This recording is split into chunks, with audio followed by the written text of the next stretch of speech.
Hello, everybody, and welcome to Office Hours. Great to have you here. If you're watching on YouTube, you can find out more about what we do on officehours.global. Our first hour, a general discussion of production and IT-related topics where we answer audience-submitted questions. So if you've been around the show for a while, you know how to do that. If not, check it out. Go look at the website, and it'll give you a pathway to get to where you can participate actively in the show. The second hour is typically a deeper dive into a topic. Today, we're going to be talking about interviewing, particularly how to interview for sound bites for programs, but we'll be talking about a lot of things. So this isn't interviewing for a job or something like that. It's actually conducting an on-camera interview with somebody so that you can get content for putting in your projects or programs. So that's all in the second hour, but we are in the first hour, which means it's time for our first question of the day. Mitch, what have you got? Thank you, Bill. Our first is in from Bo Cordell in Charleston, South Carolina. Bo wants to know, isn't that funny? I know I can get multiple SDI feeds out of a Zoom meeting with Zoom ISO and a deck link. Is there a similarly elegant solution to get 2 to 4 SDI feeds into a Zoom meeting? And Guy punched in first, and Alex take over. So Guy, take it. Yeah, with the regular Zoom client, you can bring in multiple cameras, but they're just going to be a single feed coming in one at a time. So you can switch cameras with the Zoom client. With Zoom Rooms, it's going to cost you $49 a month, but now you can enable something called Allow Multi-Camera Mode. It'll actually send in multiple cameras. So you could bring in, if you have a deck link card or something similar, just 4 devices. Doesn't matter if they're PTZ cameras, any UVC class client device will pop in, and it'll actually come in as Zoom Room -1, 2-3, 4, all the way up to, let's see, maximum stream count, it says, is 6. So you can bring in 6 feeds from one Zoom Room. It's going to cost you again. And then if you need to get them across the way, like let's say, for instance, your SDI capture box is somewhere else, there is something called NDI Connect, which will allow you to send those feeds over NDI Connect over to your Zoom Room, and those will all appear. Excellent. Alex? And Guy, can you mix and match those so you can have some webcams and some SDI feeds? So it's just, they're just any source. They're just cameras. Yeah, you just pick them up. And it's just with any Zoom Room, or does it have to be upgraded? That's just any Zoom Room. Yeah. I don't have my share screen enabled, but in the back end, it just says allow. So you have to enable so there's a switch that says allow multi-camera mode. And then from there, you say maximum stream count, and then you enable both those, and then you can pick the cameras. So theoretically, you could have 2 machines, 2 Zoom Rooms supply 12 outputs. Yeah. Interesting. That's all I got. Okay. David Paskin had another thought. Is there a hotkey or a way to switch cameras in vanilla Zoom, like from a Stream Deck or a hotkey or something like that, other than mousing over, clicking on the little caret and choosing your camera? Guy, since you're so knowledgeable about this, you have any thoughts? I'm not sure there's a button. I know you could have somebody do it remotely for you, though. You can have somebody request camera control, and then when they press the little button, they can do it. So there's got to be a way to do it through some kind of API or something. I'm not sure, though. I haven't done it. Okay, well, hopefully that helps you. I think it's time to go on to the next question. Douglas Carmichael is here. I've heard the ATEM black crush issue mentioned. When does that happen? And Mitch, you put your hand in for this. Douglas, every time. Basically what it is that the ATEM, instead of partial or full, it does full on its output, just a slightly restricted gamut. So you really need to have something like OBS in there to adjust the input. You can't set partial or full on Zoom. I'm sure there's a much more technical explanation for that, but it's always going to do it. And maybe we'll get that from Alex. Alex? Yeah, it is a full partial. We think it's a full partial, and one is we think the ATEM is sending full, and Zoom is grabbing partial. I think is the interpretation, and you can fix that in an ATEM because if you have camera control. So if you have a Blackmagic camera connected to your ATEM, you can just move the blacks to where they need to be in the ATEM. If you have a non-Blackmagic camera, it's more complicated. I wonder if any part of that is because cameras used to send out, at least in NTSC, a black level that was a little bit above the bottom of the pedestal. I think it used to be plus 7.5 IRE or something like that, was technical black back in the broadcast days. And some camcorders or cameras may be putting that out as opposed to the zero black. I'm not technical enough to be sure of that. I just remember facing it a lot because the first time I got a digital camera, I was astonished that my blacks actually looked honestly black for maybe the first time in my career. And that didn't happen until the 1990s, I think, or 1980s. Mitch wants to weigh in. I think you're referring to the Japanese black level versus the NTSC standard 0.75. Yeah. And it changed when all those digital cameras took over. Black levels of 0 were common, and I had not seen that in my career before. So the technology times changes. Let's go on to the next question. Dave Burke from Alexandria, Virginia. Dave says, I have a shallow concrete sculpture. Think of angels sculpted into the wall of a building, and I want to create a 3D scan detailed enough that others can replicate the sculpture on CNC machines. What's the best way to scan it? Alex is going to help us here. Yeah, so I've done something similar. I've built a 3D model of a relief. This is actually from Bayan Temple in Angkor Wat, and this is not done with scanning, but with photogrammetry. So if you look at all of this, all of that detail there is in 3D. It's all a relief. I mean, even the fine little areas here. You can even see some here of some of the dots kind of breaking up there. So you can see kind of the density that we have here. Now, this was done by taking photos of it. And so photogrammetry is probably the direction you want to go. When you want accuracy, you want structured light like LiDAR, and that's better for larger things and grabbing onto things. But when you want detail, basically photogrammetry is whatever resolution you can get. So if you get closer to something, you can keep on just grabbing more and more detail because it's simply, adding all of that back in. It doesn't care where it is. Now, what I did here to do this is I had center lines like this that I worked around. And so on each one of these, I took a low camera, a medium camera, high camera in. So there was basically 9 positions like this. And it's probably more like this many that went down there. And so I just kept on doing these kind of semicircles overlapping like this to get the coverage that I needed. And I got pretty much every little piece of that relief back. But with that photogrammetry, of course, I couldn't walk the next day because I was crouching over and over and over again all the way down this wall, which didn't seem like a big deal when I did it. But it was, after doing that all day to many walls, it was truly painful. So anyway, it was good exercise. You've heard the term suffering for your art. This is it. Yeah, that was it. So anyway, but anything smaller, you can definitely get in. I mean, you can get the relief of a quarter that way by getting closer up. Now, I shot this with a very old Canon Mark V something. It's 24 megapixel. If I did it again, I'd take a Sony, the A7R 3 or 4 that has 61 megapixels, because the more megapixels definitely makes a big difference. The things you want to work on is can't change your focal length. So use a fixed lens or one that can be locked or tape it.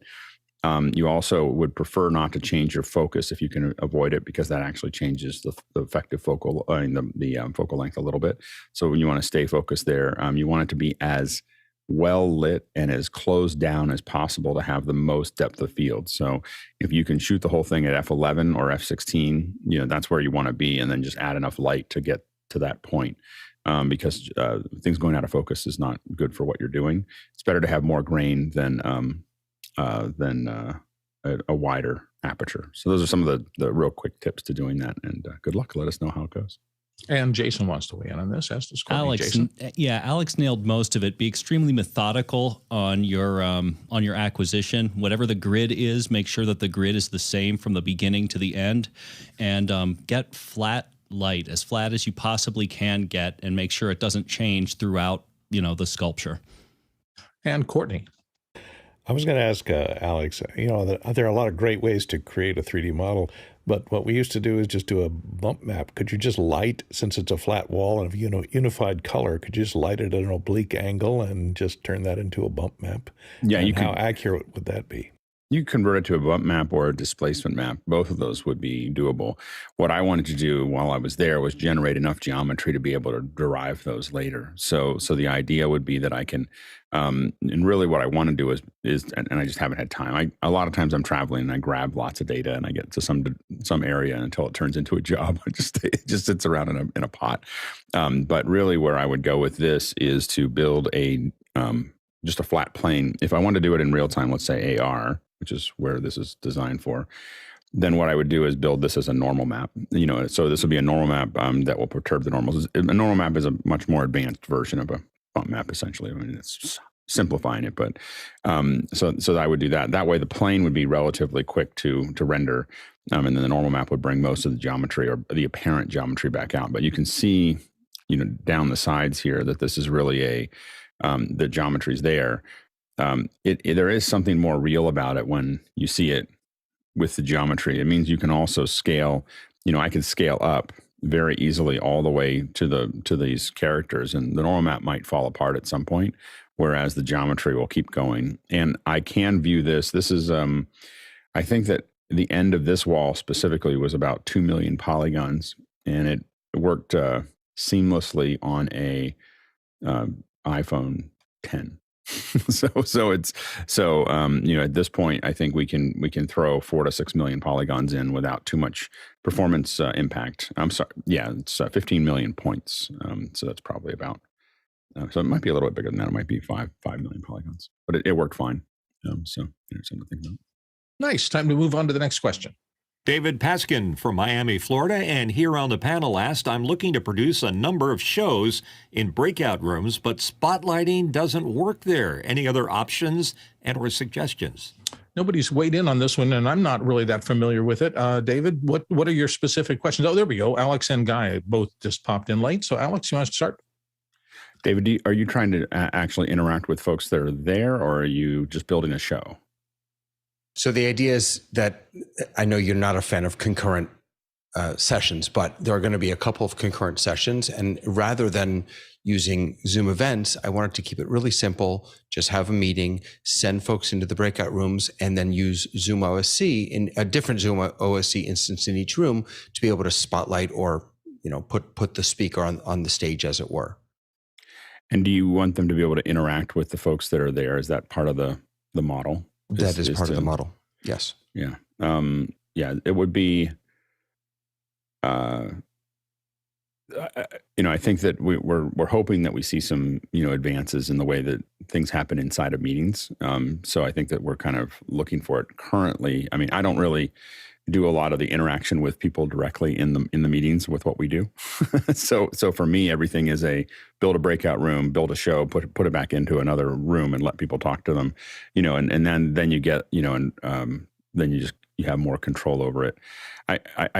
There are definitely times, if you're at a spiritual center or at some kind of thing where there's lots of discussion or there's lots of back and forth, where it might make sense to have the meetings and have an open area. I would think about doing that at certain times as opposed to doing it during the presentation time and the Q&A time, so that you get a more dense experience for the folks that are watching. And then you break into, okay, now we're all going to go somewhere and have a discussion that doesn't need to be spotlit. So if you want something to be spotlit, I would have that show be a certain thing and have people submit questions via text.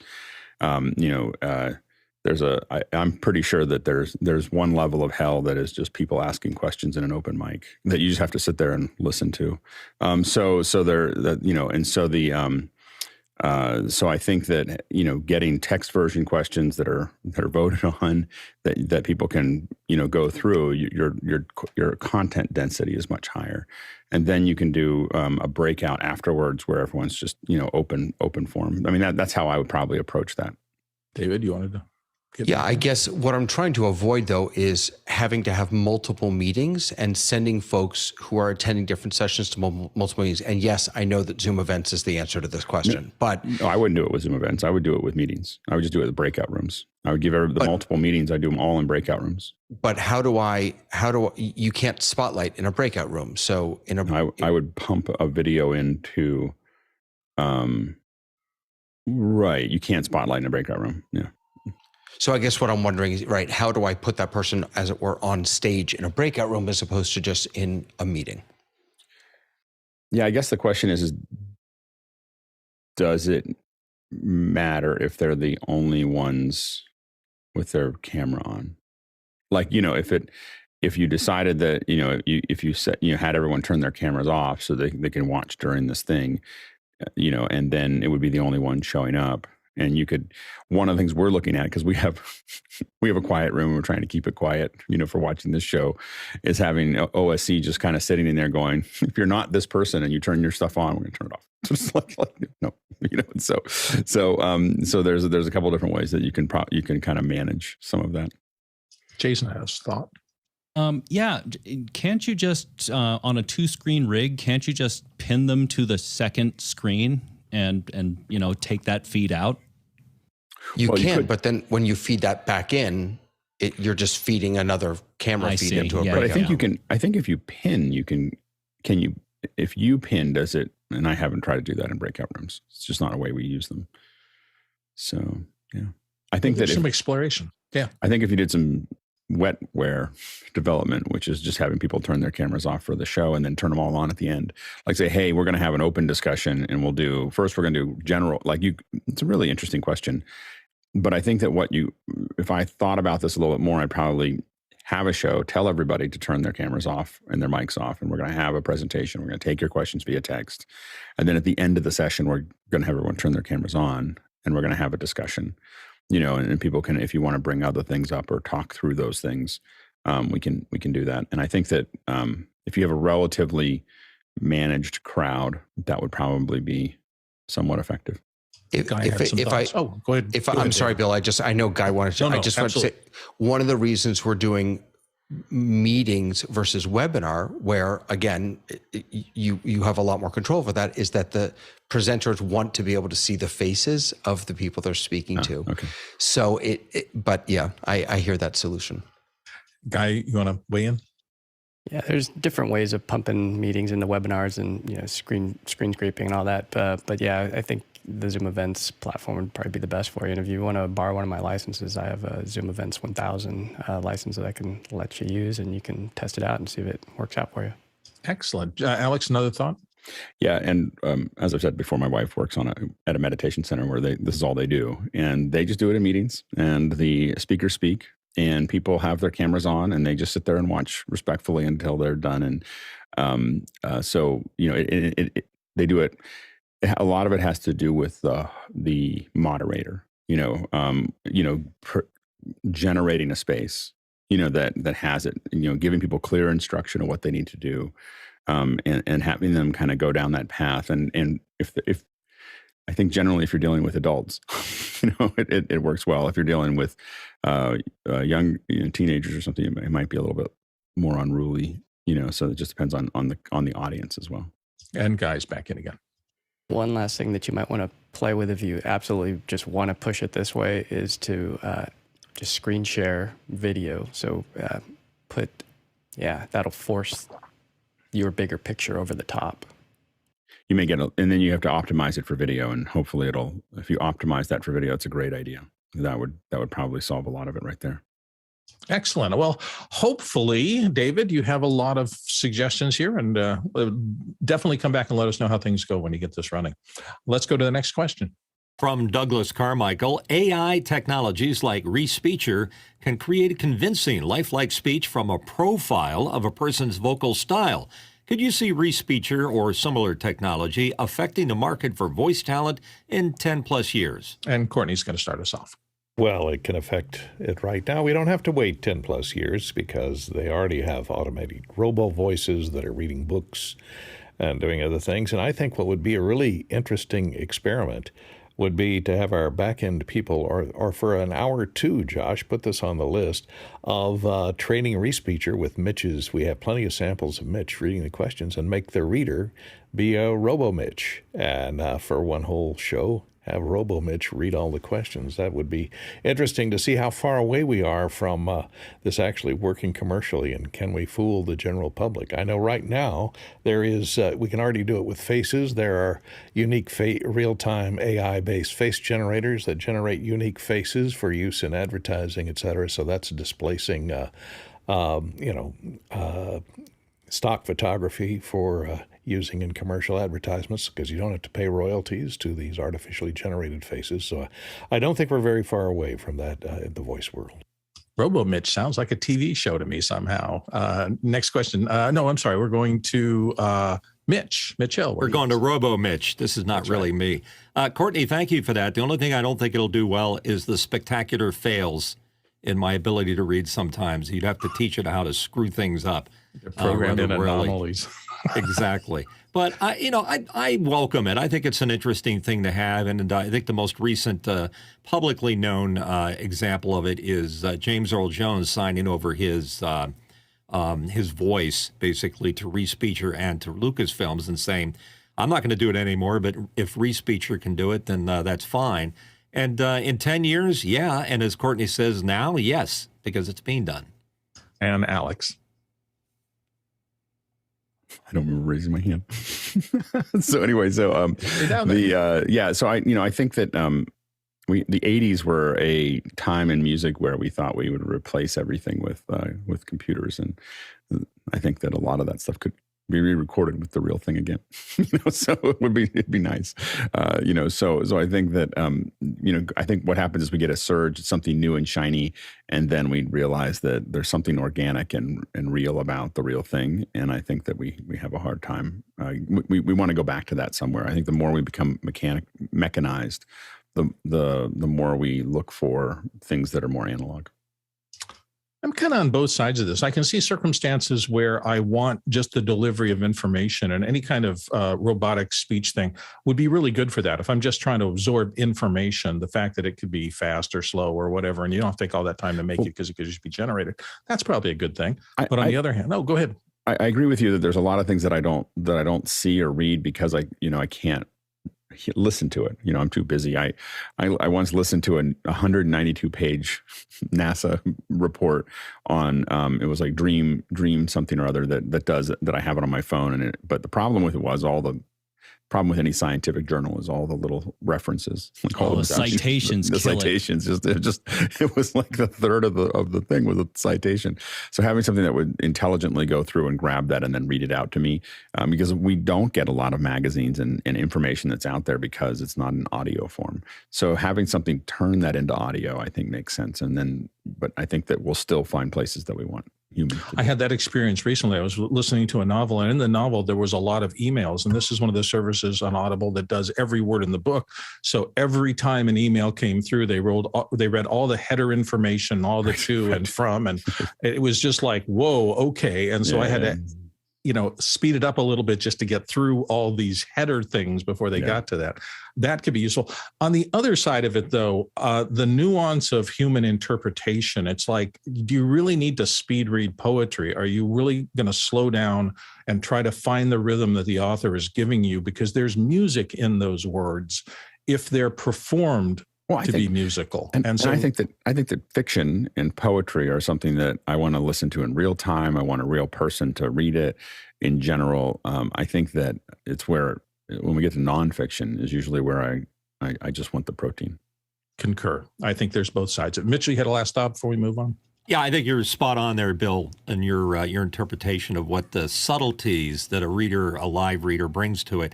And we'll hear it and it'll be correct in every possible way, but something about it won't be quite right. It's like the deep fake videos. They're very convincing, but something about them isn't quite right. Yeah, it's interesting to watch the technology evolve, and let's see where it goes. Let's move on to the next question for right now. David Paskin, Miami, Florida, and here on our panel. Apparently, if Zoom ISO is to be able to capture in a breakout room, capture should be enabled after joining the room rather than in the main room. Any ideas why permissions wouldn't be persistent across whole meetings, including breakout rooms? And Alex is going to help us here. Alex? I think it has to do with the fact that a lot of the breakout rooms,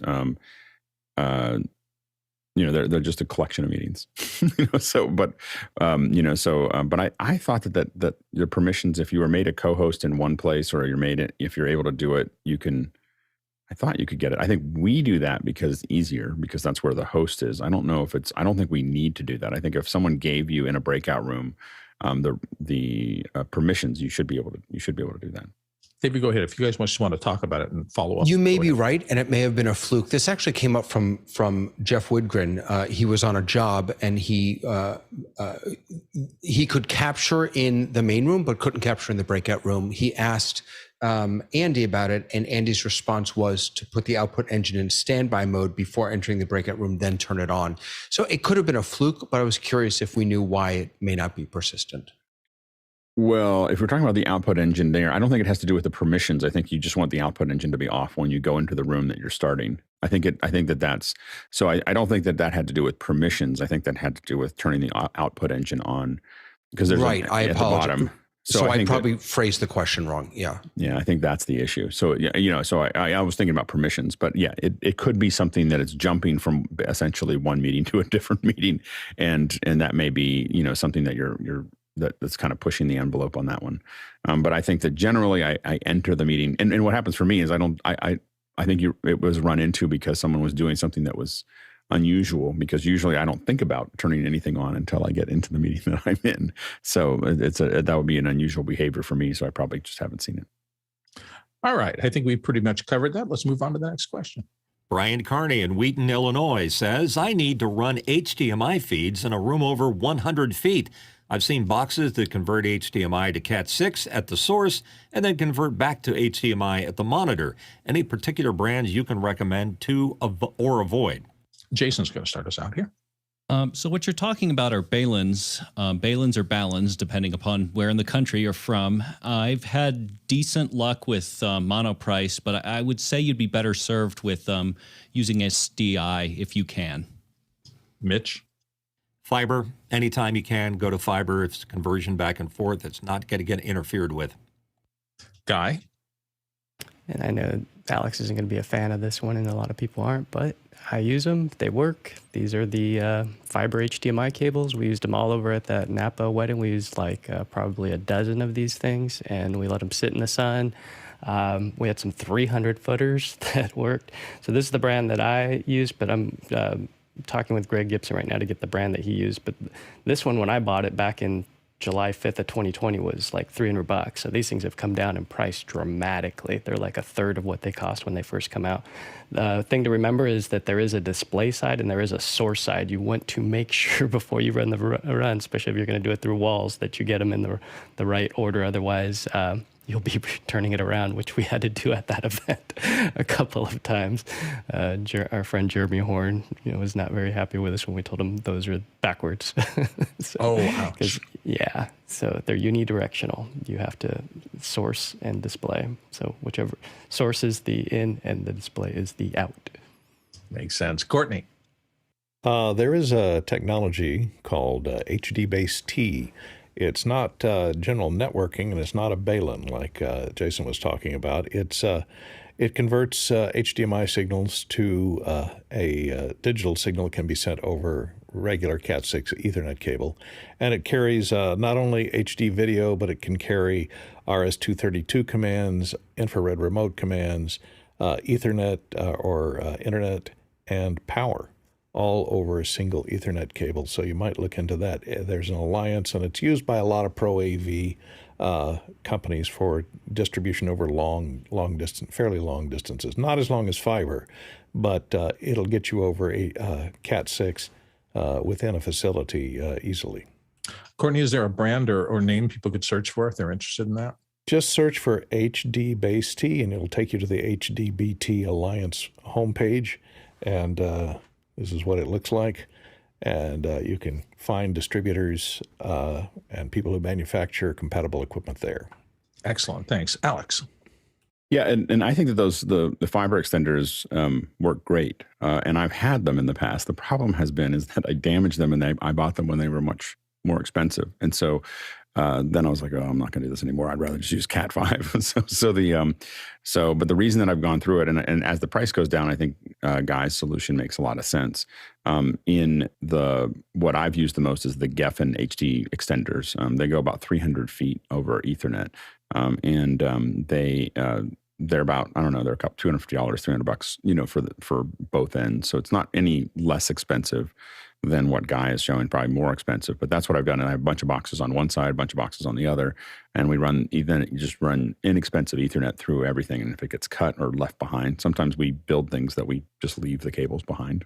And so I don't want to leave the fiber behind, but with Ethernet, I'm like, well, let somebody have. They can have that. So that's a kind of a common thing for us if we're building something into a set or into a stage or something like that. Oftentimes, it's more expensive to pay for the labor to wait to pull it out than to just leave it behind. All right, fair enough. Next question. David Paskin is back from Miami, Florida with this question. What are you hoping to hear at Zoomtopia next week?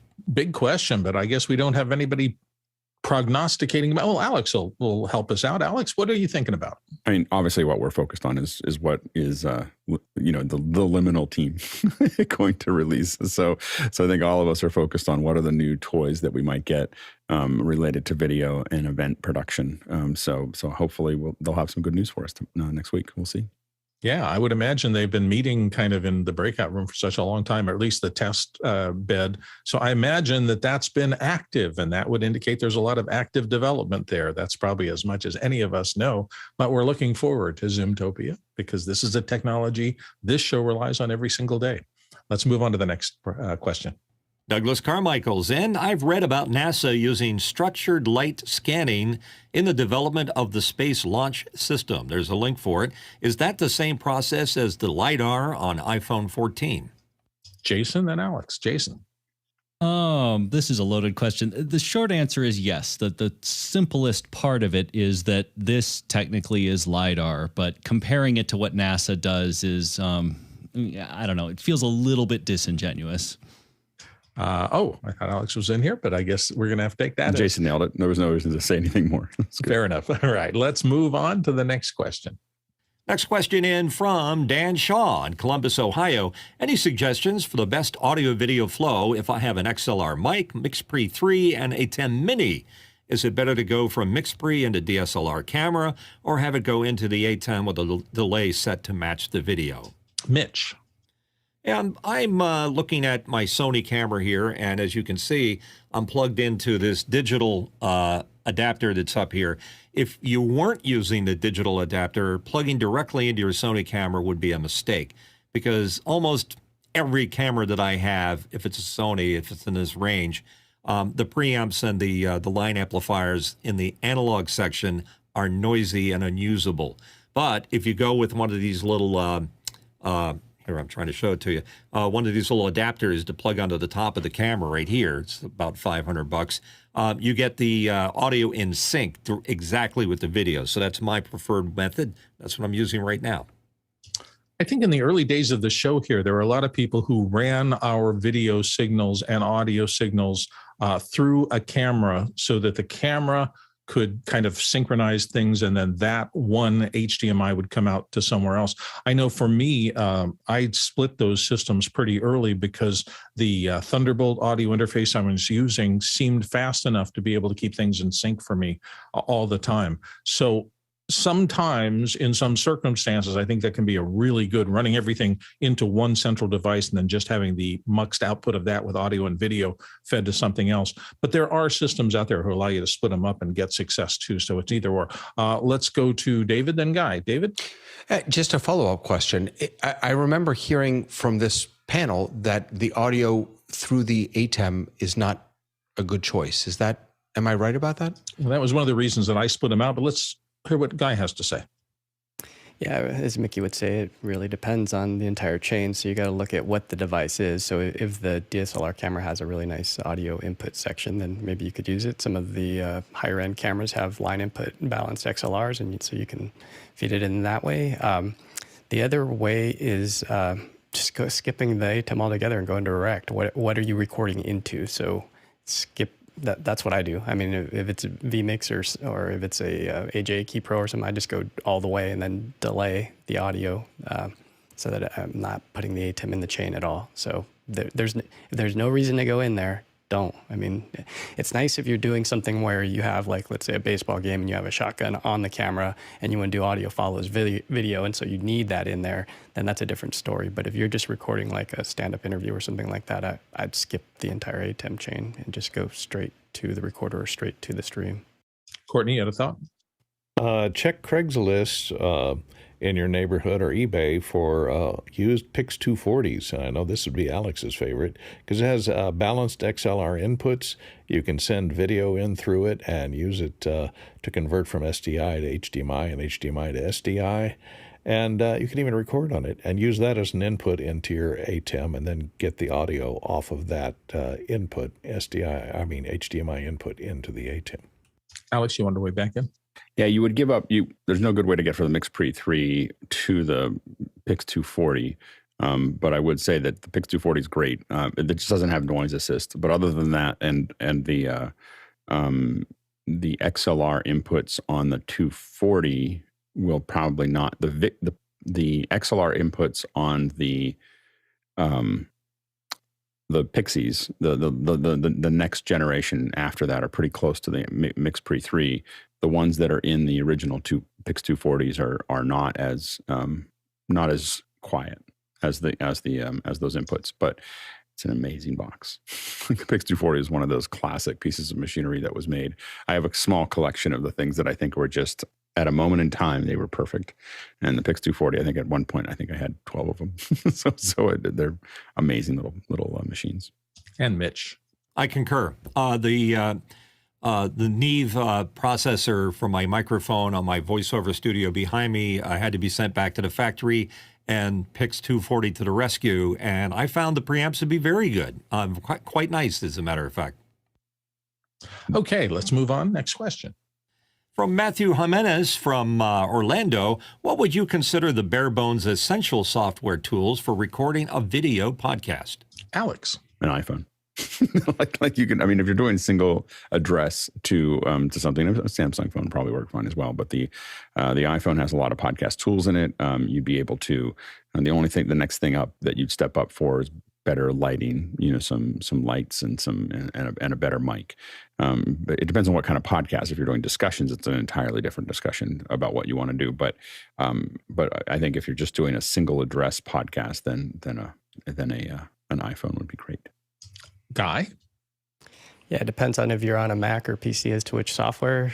OBS is on both platforms. So it works way better on the PC than it does on the Mac. That starts at the free price point. If you are on the Mac, I'd go Mimo Live. I'd also look at Wirecast. That's another option. It's gotten better in the last version 15. And then on the PC, I love vMix. So $60 a month, and you can have the full 4K version. And as long as you have a strong enough PC to run it, you can have all your graphics and sound effects. And I'm using it right now. It's pretty cool stuff. David Paskin. For some reason, every time someone says Mimo Live, I feel the need to say Ecamm Live also. But Ecamm has recently been doing a big push around podcasting, actually. I'm not sure that there's anything unique in Ecamm for podcasting, but it certainly would work the same way all those other tools would. Welcome to Office Hours Platform Wars. Courtney, get in on it. Well, all of the answers so far have been great for live podcasting, but if you're not talking about live, in other words, you're just going to be capturing video, narrating video, traveling around maybe, editing it together and then posting it for a podcast, video podcast that is not a live podcast, then almost any of the good mirrorless DSLRs, and there's a whole slew of Sony and Canon and Nikon and any of the other DSLR manufacturers that are making Micro Four Thirds cameras. They're very compact, easy to carry, have fairly decent sound input, and can create a really credible video podcast with high quality video and not bad audio. Take a look at Hiking with Kevin Nealon's podcast. He does it all himself off a single handheld camera. Interviews a lot of celebrities while they're hiking through the woods.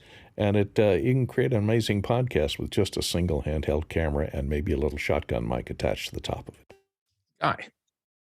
Yeah, I just had to fire back and take a jab over at David with his Ecamm. Shots fired. Does it record ProRes? So that's the thing, is if you want to do a video podcast and you want to edit in a professional tool, I'd want ProRes. And so Mimo Live will record ProRes. And so that's my one gripe about Ecamm, is I don't think it'll do any ProRes. I think you're recording into an H.264 compressed file, so editing it's not going to be pleasurable. And we should make that request, because it's not it's built into the system. All you have to do is ask for it. So Round 7, David Paskin returns to the ring. Touche. Okay. I have to admit, I was talking to Daria Musk the other day because she'd called me about some stuff, and we were talking about she was going to be shooting on a particular camera. And my advice, and I think I sent her to Mitch because of that, was that it depends on the editing tool that she was going to use. You don't want to be in a format, and Sony and others have been notoriously in the past, I don't know if it's true now, for kind of recording in a format that works really well with Sony stuff, but it can be a little bit of a transcoding issue when you come out into other NLEs. Some are more friendly to some formats than others. So just check your process and make sure, if you're going to be doing some work and you have a deadline particularly, that the whole production chain from camera to NLE to upload to the web is something you're comfortable with. Mitchell, you had a thought? Yeah, I did get that referral from Daria. Thank you. And she's shooting with an FX3.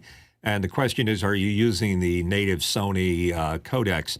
There's a program called Catalyst that Sony has that will allow you to export that into a format, like a ProRes format that you can work with. So the Catalyst will get you into a format that will play nice with any editing system out there. Yeah, and I imagine her workflow is such that she has time for that transcoding stage in the middle, and many people do, but a lot of us just want to take from camera directly into the NLE and get it out because we're on time constraints. It's just something to think about with your workflow. Either way works. Let's move on to the next question. From Aaron Gencarelli in Flagstaff, Arizona. Have a stuck XLR cord in my MixPre 6. How do you remove an XLR that refuses to unplug? All right, now we're going to get our hands dirty here. Jason, you're up first. All right. So this is an XLR. This is a Neutrik, and if you twist the back off of just about every XLR cable, you'll see that there's a bite here, and the bite you can very quickly kind of take apart. If you see that flat piece there, put a screwdriver in the back of it. Be sure that the device is off, but put a screwdriver in there, and you should be able to pull out those 3 pins. From there, there's almost no tension, and it should come out without an issue. Mitchell? Used to have this happen back in the old days of what they used to call Canon plugs. And I think it was a brand for an XLR, but they were made kind of cheaply. And if the plug itself gets stepped on or crushed a little bit, it'll go out of round. And when you plug it in, if you get it in, generally the fact that it's no longer round, you can tell by rolling it across your desktop, is going to make it a hard time. So the only thing you do is coax it out. Is you have to use a lot of force and wiggle it to get it out, or just threaten to use Neutrik for everything, and that will get it into shape. Courtney? Well, it may be broken, but on a MixPre 3, you have these little release things you have to press in to release it. That captures the catch inside that XLR connector. But because the way the case is designed, if you have fat fingers like me, a lot of times you can't push it in far enough to release it. So try taking a screwdriver or something skinnier than your fat finger and pressing it as far in as you can, and then push in a little bit on the XLR while you push in. It's a little bit of a talent when you push in on the little release button here, and then pull it out and see if that'll release it. If not, then you may have to resort to Jason's method. And actually, Mitch reminded me, I've sat behind things with an out-of-round XLR trying to pull it out. And for me, a set of channel locks used very, very delicately in different quadrants to see if you can just round it off enough to pull it out. There are a lot of ways to do it, but hopefully all this gives you plenty of options to take a shot at. Let's move on to the next question. Douglas Carmichael is here with a question. Many electric vehicles like the Ford F-150 Lightning and the Kia EV6 offer vehicle-to-load capability or powering other devices from your vehicle. Could you see this useful for small productions in out-of-the-way places? Nigel's going to start us off. I believe 1F Jeff used his Tesla to drive the system we had in the desert to support Mr. Predator's rocket. I would point out there are some obvious disadvantages of being in the middle of a desert under a lot of sunlight in a vehicle that requires air conditioning. So the answer would probably be a short production. Otherwise, you're going to have to power it another way because in case you need air conditioning in the vehicle and other things, you still have to drive it home. Alex? Yeah, we've been powering stuff with our cars for a long time. You have to be careful with a regular vehicle because the battery's so small, so you don't want to do it for very long. But you can actually take an inverter and plug it into your engine and then turn it on and It'll last a long time. Like, and you can run a lot of lights, and especially now with LEDs, lights, cameras, everything out there, it produces, basically the equivalent. We've basically produced the equivalent of 3 20-amp circuits, from a truck. So, so it's been pretty effective, but that's not coming out of the lighter. That's coming out of that's being connected directly to the block. Courtney Gooden. Yeah, you have to be careful because, you're running down your primary source of power to get you out of the middle of the desert. So if the show goes long or you got a lot of powerful lights, you may find yourself stranded, which is probably even a worse situation than not having enough power to do your show. I might opt for a plug-in hybrid in that case to do the show, but be forewarned that plug-in hybrids usually don't have means of powering anything externally except off the 12-volt system, which, by the way, is only charged, at least in mine, when it is running. So strangely enough, it doesn't charge it says it charges the 12-volt battery if you leave it sitting for a long period of time off the high-voltage battery, but sometimes it doesn't, and your car will be dead and unable to start because that 12-volt battery is dead, even though the high-voltage battery is fully charged. It's fascinating being out at the rocket launch, and the first time I saw one of Jeff's car powering the switching truck, I remember looking at it and thinking, look at all these cables coming out from under the hood, which was the battery, I guess, circumstance, and then going to this huge switching gear built into the inside of the car so that they could sit in there and switch. And then I saw all the dust that was swirling around everywhere, and I went, I wonder how long it took him to clean the interior of the Tesla out after that. That was an interesting shoot. Let's move on to the next question here. From Matthias Utilia from Helsinki, Finland, what is the preferred way to connect iPad camera signals to an A10 Mini, Apple TV, digital AV adapter?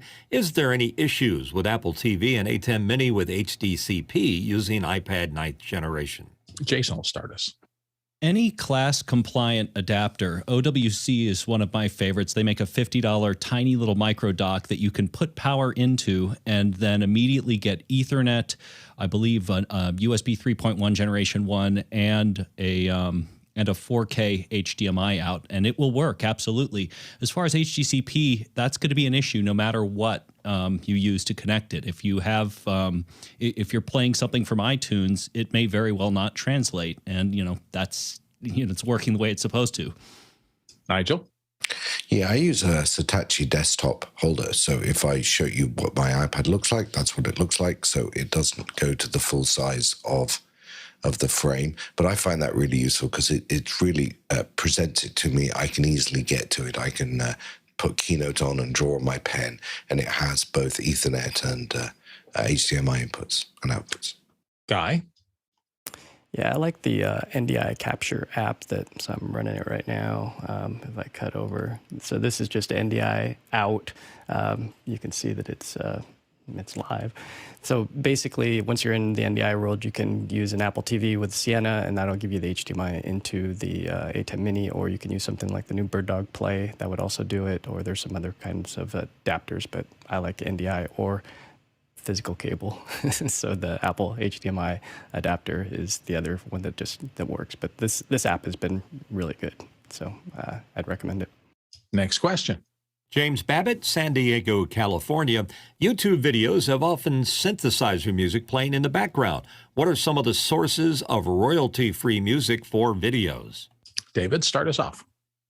My favorite is Epidemic Sound. With a subscription, any song that you use, they have figured out the YouTube algorithm and they make sure that you don't get taken down. Alex? Epidemic Sound. Just because it's simple, and they're really, really well produced. They also produce stems, so that you can say, oh, I want to pull the drums back a little bit, or I only want the drums, or I only want the bass. And as David said, they figured out not just YouTube, but it's Facebook, and all the ones that are doing content matches. They're doing the work to make sure that you don't have to worry about whether that's because if you do something from Pond 5, for instance. Other people might have used it, and then they claim their own videos, and now yours is getting claimed too. So Epidemic makes sure that they're the original claim, and then they don't claim it out. So that they do a really good job. I would say think hard about it. think hard about whether you put music. It's actually one of my pet peeves is when I go to training videos and they've got this sound music when I'm thinking behind. I have to admit, music when I'm thinking is not something I want to hear. So I get really frustrated by it. I'm just like, oh, I just wish I could turn that music off because I'm trying to listen to the person talk. And so I think that it's something that is old. It's a legacy product of the 80s, music, training videos and stuff, that they were so bad that we had to put music under them to make them more palatable. But I don't think we need to do that most of the time anymore. Jason. Yeah, and if you're going to do segments in your training video, I'm haunted to this day by Behringer. Behringer had this training series, and they used the same intro and the same outro, and you have to watch it in this 30-piece segment, and it made me crazy. So yes, absolutely. If you're going to do these, stay away from it because it's going to haunt me. I will say that often poorly recorded content with a bad noise floor, particularly if you're cutting between scenes and the noise floor is changing radically back and forth, those kind of circumstances are about the only place where I would think of music as a low-grade distraction from bad cutting. The obvious goal is to do your recording better so you don't have those problems, and so you don't have to cover them up with something like this kind of audio Band-Aid. Let's go on to the next question. From Harshid Trivedi from Daytona Beach, Florida, and here on our panel, 24-bit has devices ranging in some offering 48 kilohertz, then the more common 96 kilohertz versus more modern devices offering 192 kilohertz. What would you feel is the major difference between a sampling rate of 96 kilohertz versus 192 kilohertz? Is there any difference in your opinion? Alex? As a delivery format, probably not. As a source format, so basically, if you think about a sound wave like this, there's two different things that you're dealing with. One is the bits, and then next is the sample. The sample is how many boxes do I build that describe this. So how often are these boxes coming up? And 192 is, of course, 192,000 instead of 41,000 or 44.1 thousand. And then it decides the bit depth is what's the dynamic range. So the dynamic range on 16-bit, I think, is, I believe, 96 dB. I think it's 144 for 24-bit, and then it goes past that. So those bit depths decide how much it can cover, and then the sample rate is how often it's going to sample it, because, of course, analog is infinite. But we have to build a quantization of that to some point, and it's where that happens. When you're listening to it, you won't be able to hear it. If you are stretching it, turning it, retiming it, doing anything in post with it, you may want to have a higher sample rate to start with. Kind of like I may want to have a ton of data in the original raw file that I capture with my Blackmagic camera, but I'm not going to deliver that to YouTube. Or even if I put it out in ProRes, I threw away a bunch of data that I didn't need there, but it's nice to have when I start. Absolutely. Mitchell Hill? Yeah, I agree with Alex there. It makes sense. The sampling rate is the little stair steps on the waveform. Mm-hmm. And to be honest with you, I don't think anybody can really hear that well over 96 kilohertz. But remember, it also takes into account the DAC, or the digital to analog converter that you may have, that deals with that anti-aliasing. So in combination, I think a 96 is about as good as anybody can possibly hear, unless you've got really golden ears. Courtney? Yeah, actually, you can't hear any better than 48, thanks to the Nyquist-Shannon effect, which dictates the highest sample rate needed to achieve complete restoration as far as in the range of human hearing. And as Alex said, if you're doing sound effects or something where you're going to want to record something and then slow it down for effect, then you might want to go to 192. But for human consumption, 48 kilohertz is probably good enough, since most humans can't hear much above 20,000, and most of them can't hear much above 14 to 16,000 hertz.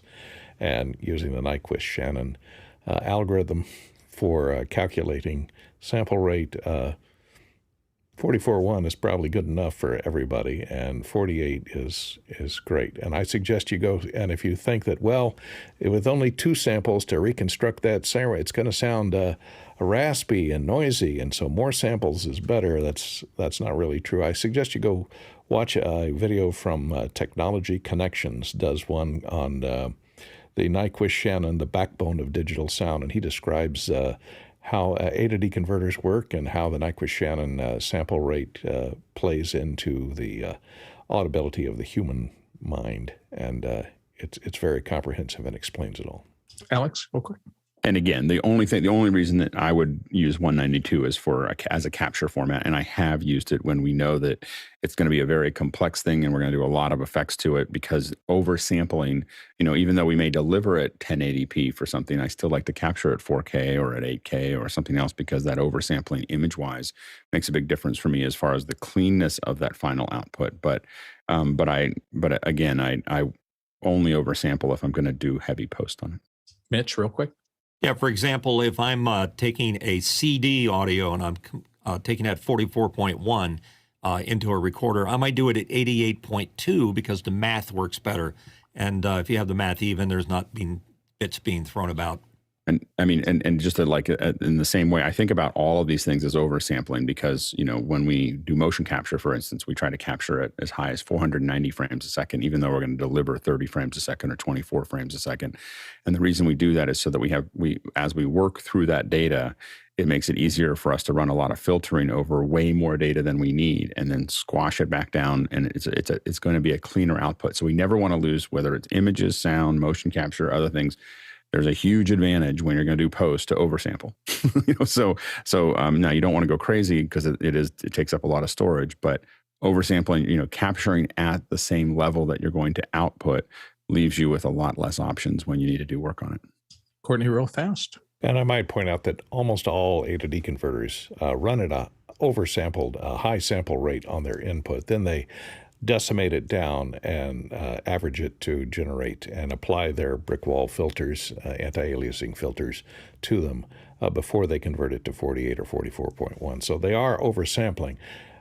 The only reason to use the higher sample rate is, as Alex said, if in post-production you want to change the resolution or slow it down, or change the sample rate in post for an effect. The only other comment I'm going to add to this before we finish it up, because we've been on it for a while, is that I wholeheartedly agree with Alex. Capture at the maximum you can, because you never know what's going to happen in the future. But if you don't use a mezzanine codec in between, I have seen people try to keep the best quality possible through the whole chain, and they get into the circumstance where their systems just don't work with it because they're working with too much data. They're going to throw it away in the last stage. Sometimes it's better to do that mezzanine codec so you can work with it functionally, get it out at the right level that's not too degraded. Keep the originals, but don't try to work with the originals every day. All right, let's move on to the next question. From Chris Widener in Lafayette, Indiana. Chris asks, Starlink in motion is here. I'm going to order it for the antennas are much better than I should help and it should help my tree issue. But for in motion broadcast with 3 to 4 cameras and a cloud production, what are some possible use cases? I'm not sure if we have anybody who's on Starlink here. Nobody's raised their hand on it. And so, Guy, can you do it real quick? Oh, we got a couple. Sure. Yeah, the unit is kind of pricey. It's $2,500 for this hardware. It's $135 a month. What can you do with it? Well, if you want to send cameras up, I don't think that's going to be the best, multiple cameras, I don't think that's going to be the best use. I think when you say cloud production, I would send the cameras to the cloud. That's the benefit. It's stable at the cloud.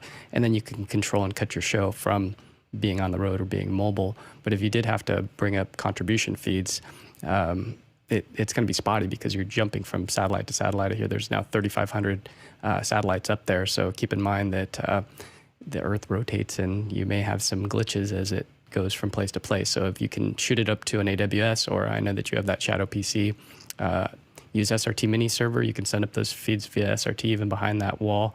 I did some tests, and if you have that premium plan, it actually works. So that's an option. That's only $50 a month. So give it a whirl. Let us know. $2,500. I need to create a GoFundMe to get one. I want one. I want to put one in my van. Alex, do you have a couple of quick thoughts on it? Yeah, I definitely want to put one in my car. I do plan to take the one I own right now. I'm trying to figure out, I can't use it because there's too much trees around it, but I want to sell everybody honey. So I was going to tell everyone about it. There's this honey that I buy on the side of the road and up in Bodega Bay. And I was like, I'm going to do it, and so that everybody can just buy honey. I won't make any money on it, but it'll be fun. The idea is to do mobile. I want to experiment with the idea of mobile purchasing of physical goods, which is we take you somewhere and you can buy a bunch of stuff and then we'll send it to you. So, because I think that there's applications for that all over the world. We're going to run out of time a little bit, so I'm going to run over. That's okay. And Harshid, next question. Our next question for Harshid. Harshid Trivedi is here with a question. Wants to know, I went down the mute switch rabbit hole on Sweetwater last night. Could you remind me of the model of your mute switch, Bill? Perhaps it's the MS-111 or M11. It is the MS-111. That's the one I'm using. So next question. Sorry about that. We had to clear that out quickly. Douglas Carmichael back again. IMAX has heavily marketed the immersive audio experience of the upcoming NHL Global Series game live from Tampere, Finland. How would you mix sports in an immersive format, and would you adapt your miking strategy for an immersive live mix? Alex and Courtney. Alex, take it away. Yeah, you don't have to really. I mean, I don't know what the NHL does as far as, but I can tell you that the NBA has well over 20 mics that are around the court. So one's behind the glass. There's 9 to 12 of them that are just getting the screeches along the floor. So there's a lot of miking that's already available. And I'm going to imagine that you're probably getting a similar amount of those for hockey. So there's a lot of stems that are all or channels that are all available to you. It's just a matter of figuring out how to transport those and then how to put them back into a place that makes the most sense. And then the thing that really adds a lot of immersion to this kind of thing is the audience as well. So sometimes, oftentimes there's 4 to 6 mics that are in the audience as well that they use for broadcast. So typically, I know with NBA, we find that we get 20 to 30 mics available to us for immersion. We've done a bunch of 360 stuff with the NBA, and so we put those all over the place, and the crowd is the thing that makes the most difference. Courtney? Yeah, something like hockey is such a fast-moving sport that you can't really follow it and make it make sense to a viewer if you're cutting between different cameras and perspectives on something that's moving that fast. It's mainly the environmental sounds, the sound of the crowd, the sound of the PA, the sound of the echo of the people cursing at a distance that makes up a hockey match. I would not put wireless mics on the individual players because you'd be knocked off the air quickly. Yes. Next question. Next question in from Harshid Trivedi from Daytona Beach, Florida, and right here on our panel. On certain DI boxes, it sums down mono for XLR output. Would that suffice versus a stereo output? Whirlwind and Switchcraft make devices that you can grab your iDevices and Android outputs of PC, Mac, which takes stereo input to a mono output. Mitch? You can't just take stereo and stick them together and expect to get a proper mono output. It requires that they be properly summed. And in the old days, we used to use a resistive bridge network to make that happen. So these boxes are probably using either a transformer or some type of bridging network in there to do that. Or if it's an active summing device, there's an op amp in there that's doing all the magic that has to be done that Courtney's going to explain. Courtney? Yeah, I just had to do this on to get the output of my ATEM into the Rodecaster Pro, because the Rodecaster Pro inputs are mono only, unless you want to take up 2 of the inputs and use a stereo control of them, and I didn't want to sacrifice that. So I used a resistor network, 2 10K resistors, 1 for each leg, and then another 20K resistor to ground off the input to provide the proper load, and that will properly mix them. That little resistor network is small enough to build into an actual 1/4-inch plug connector. I was shocked when I found I had a friend who was a front of house mixer for major bands, and he told me the whole show was run in mono. And that's particularly to avoid summing issues out in the field. If you put 2 sides of stereo together, you never know where things are going to hit nulls and things like that. So they do them all in mono just to avoid that. So mono is your friend sometimes. Let's move on to the next question. We got 2 more and we'll get, one more, just this last one. Douglas Carmichael, I remember watching a video that showed the IBM Z16 mainframe, and it used a European standard C-form connector, even though the IBM lab it was shot in was in the U.S. Wouldn't cam locks be the U.S. 3-phase power connector standard? Jason? C-form, there are several. C-form 7 is the standard for sockets. 13 is for cables and cords. 17 is for plugs and sockets for industrial purposes, and 22 is for couplers. So I don't know what you mean by C-form specifically, and they can all be adapted. It really, that is the purpose of this kind of a lock. There you go. We've made it through our first hour. Thank you, one and all. Thank you all for putting in questions. Thank you to the panelists, as always, for a series of excellent answers. And now we're going to switch to our second hour today. And today we are talking about interviewing. And I didn't prepare anything other than the fact that I think we can have a really interesting discussion about interviewing. It is such a broad discussion subject, and there's all kinds of it. I mean, we tend to see professional interviewers doing beautiful work on TV panel shows and in other circumstances here on Office Hours.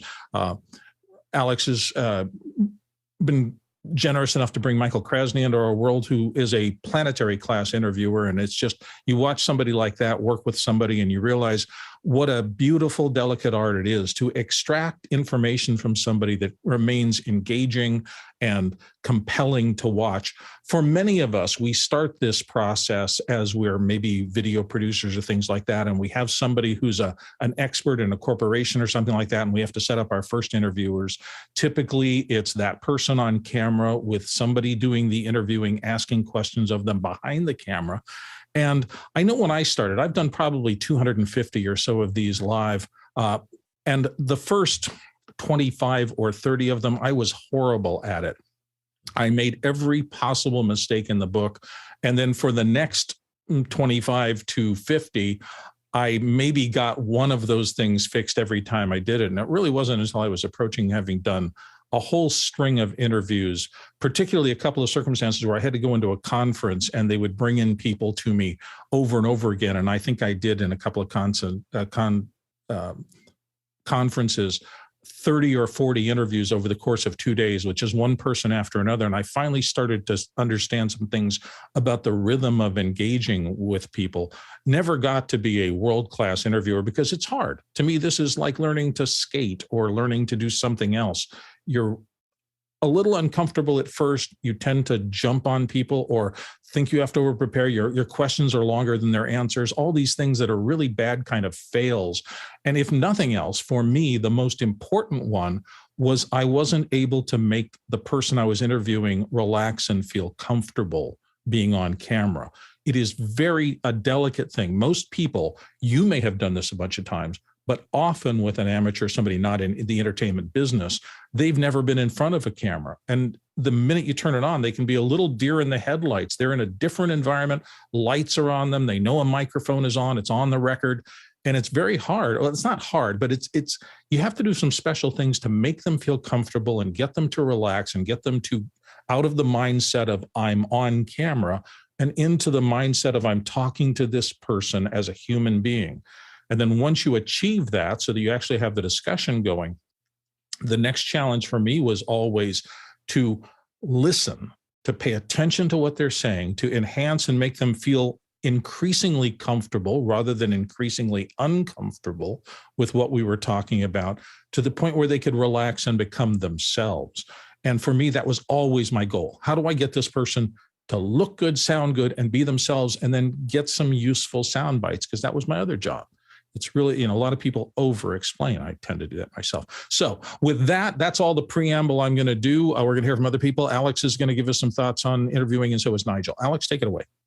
Yeah, and it also depends on what kind of interview you're doing. So if you're doing a podcast where you're interviewing someone, it's kind of a free range type thing. So, and again, if you listen to something like Gray Matter .show, Michael Krasny is probably one of the best in the world at what he does. And so just watching him, pull together an interview is really fascinating. Some things that we've learned over time, working with Michael, working with other people. The first thing is research. You really want to know your subject well. It doesn't mean that you're going to write a bunch of long questions. You do. Usually I go into a 1 hour interview with 10 to 15 questions that I have available to me. Am I going to ask them? I don't know, but I definitely came up with something so that I'm not coming up with it during the show. I know that folks like Michael Krasny will read all the. It feels like he reads all the books that the person wrote, but he at least reads the most recent ones to get their current thinking. He'll search through a lot of those things, and so really trying to understand how they work before you get there gives you a sense of what you're trying to get out of the interview. So for instance, we do a lot of testimonials. Testimonials are very different than just an open interview. An open interview is exploration and trying to find it. Testimonials means I work for a company and I want a client to talk about how great my company is. And so I want to figure out a way to get them to say that as naturally as possible. And we internally talk a little bit about, when we do that, we have what we call direct and cross. And this comes from the legal side of things, is you start with direct, which is the way you do it in a courtroom. It's open-ended. And what a direct is you can't put anything in their mouth. So you say, what did you do here, and how did you get there, and where? And you're not. There's no place for a yes or no answer. There's no. You're out. These are open-ended questions that you want them to explain what's going on. And so you'll start with that, and you're trying to use your direct to get all the answers, because those are going to be the best ones that you're going to get. When you give up on that, you go to cross, which is that you start saying, well, can you talk about how great our company is? Or can you talk about, you don't want to get into that at first. You want to try to explore the conversation so that you get the sound bites that you're looking for. Some other things to think about are eye contact. Anytime you can use Interrotron, it works better. Like just flat out. Like looking off camera these days like this, when I'm getting interviewed and I'm looking over to the side, it's kind of old media at this point. So it just doesn't feel the same as it used to. And I feel like when I see it now, it's just not the same after all of us have had Zoom and Blue Jeans and Skype. We're all used to looking straight at each other. And so it feels very old now. And so finding a way to do it, and I've been doing Interrotron for the last 15 years, and I just feel like it's a better experience for the viewer. It's a better experience for everyone there, but you have to be able to see them. One of the mistakes that we see interviewers do all the time is they'll start asking questions and they'll look down for their next question. The person's answering the question and not getting feedback, and so the thing is, you have to be very careful of trying to keep everything up and only glancing down at what you want to do if you're doing that interview, because you're taking energy away from them. When you're nodding and looking at them, oh yeah, that's really good, it encourages them to say more. They get more excited about what they're talking about, and they'll say a lot more than they did before. And I think a lot of people miss that. And then finally, I guess the thing we tell people a lot is, as a moderator, a lot of time your job is to extend an answer when they're not fully answering it, and cut them off when they're answering too much, when they get into the weeds and they start digging down into something, especially if you can't edit it later. But the main thing is to only use as many words as you have to. It's about them, not about you. And you want to use only the words that you need to elicit the answer, and sometimes that means you're going to set something up. You're going to say something, you're going to, put them in a context so they understand why you're doing that. Then you're going to go into the question, but always keep in mind that every word is a failure. That you're saying as the interviewer is you're not, every group of words you want to see as, oh, I can't believe I had to say so many things, because the perfect interview is always going to be the person on the other end being excited and talking about something that they're passionate about. Nigel, your thoughts? Yeah, Alex said a lot of great stuff. Maybe I'll end up repeating most of it, but I'll offer three thoughts. First of all, preparation. You talk about over-preparing. I think you can under-prepare just as much. And you have to be a remarkable person to do an interview over a period of time with having done no preparation. I know there are famous people that used to do CNN shows that they say never did any preparation, but mostly you need to. And what I always try and focus on to start with is, what is the storyline that I'm trying to get out? What are the highlights? What are the milestones? And then I budget, try and budget at least, if I'm there, if it's going to be half an hour and I want to cover these 4 subjects, some sense of the flow. And as I do that in an initiative process, I'm much more prepared. The second thing I would tell you is to practice as much as you can. If it's a really important interview, do a mock interview with somebody. Have someone sit in. Don't feel scared of practicing. It's a thing that takes effort and time and judgment. And if it's a really important interview, have someone, and you think they're a difficult person, then have someone play a difficult person and prepare for it. I guess the last most important thing about interviewing, I have found at least, is if you've practiced and you've prepared, then you can listen.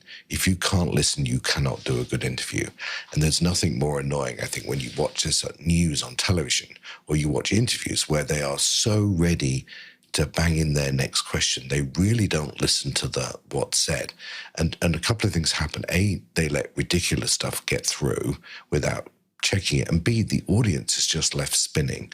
So, 2 ears, 1 mouth, you've got to use them in that proportion. And if you are actively listening, and the person you're interviewing thinks you're actively listening, it'll be a much better experience for both you, the interviewee, and the person watching it. Mitchell?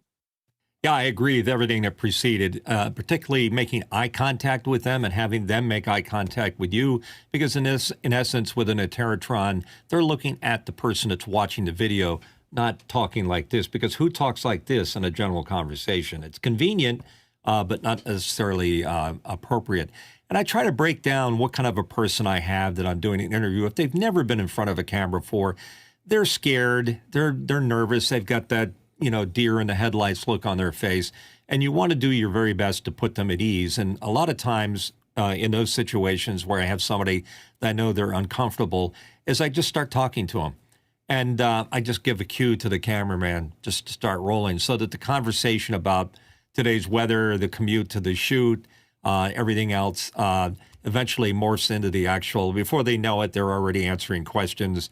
And they're saying, well, are we ready to start? And I said, we already started. So, that initial fear that they're going to freak out or do something stupid has been allayed because they find out it's no big deal. I'm just having a conversation with this guy. So that's for people that are new to it, just to put them very much at ease. I kind of like doing that. I'm doing a lot of interviews in my time. The looking directly at a person is something. If you get a professional, the problem with a professional or somebody that's a pundit or an expert in some field is that they have their own agenda. They're not really hearing your question, just looking for an opportunity to spit out what it is that they want to, the thing that they want to talk about. You have to try to steer around that as best you can, because it's not an interesting conversation when you hear somebody just doing talking points. And then there are some people that are just really skilled at doing interviews, and they make not only the person asking the questions comfortable, but they themselves are very comfortable. And of the most recent interviews I've done, our U.S. Congressman, Chris Coons, just has a really great talent for it. And you're going to start seeing this guy more and more on national television networks. No, I don't mean to be political. I'm just saying he just has that natural ability to instantly have facts on the top of his head without having to refer to notes or hearing anybody or looking at a teleprompter, just does it. So some people just have that gift of being able to be good at it. Last time I saw him, I said, this isn't your first rodeo, is it? Jason Bache. My first rule of interviewing is that if you're explaining, you're losing, which means don't try to qualify your questions. That means you haven't actually nailed in your question. If you're having to, dial it in progressively more and more and more, and by the time you're actually at the question, the person is just completely and totally lost. So try not to explain what you're after. Instead, craft your questions such that you can be succinct. Courtney.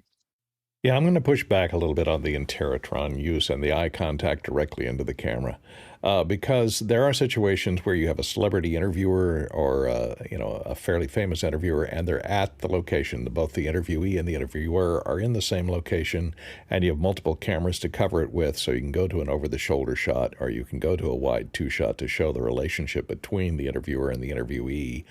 Then looking directly into the camera, I think, seems rude, because if they're looking slightly off camera, you don't want to go too far off like Mitch demonstrated, just to the left or to the right, depending on which side of the camera the interviewer is sitting on, based on where the over-the-shoulder shots are done, can generate that more personality. I think it makes the audience feel that the person is being rude to the interviewer if the interviewer is in the same room with them.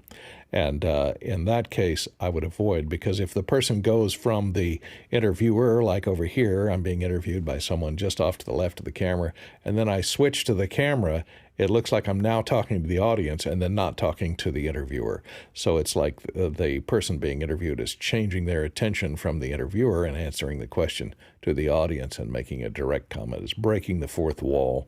And I think that makes people feel a little bit uncomfortable, even though I do rent Interrotron. So when in Hollywood, call me. Alex, you had another thought? Yeah, and I admit that I think that how I had that framed was really when I'm interviewing people to if I'm interviewing them for that, I'm going to use their footage, or I'm going to interview them online or something like that, that I tend to want to have them look look straight at the camera. If people are two people in the same room, you should absolutely have them look at each other and then put the cameras. And usually what we're trying to do is make sure that the cameras are wide enough that, as Courtney said, that they're going almost over the shoulder, if not over the shoulder. And a lot of times they do the over the shoulder to kind of frame it, or have a camera that can do that. So definitely have those kind of cameras out wide to do that. So I do agree with Courtney in that environment.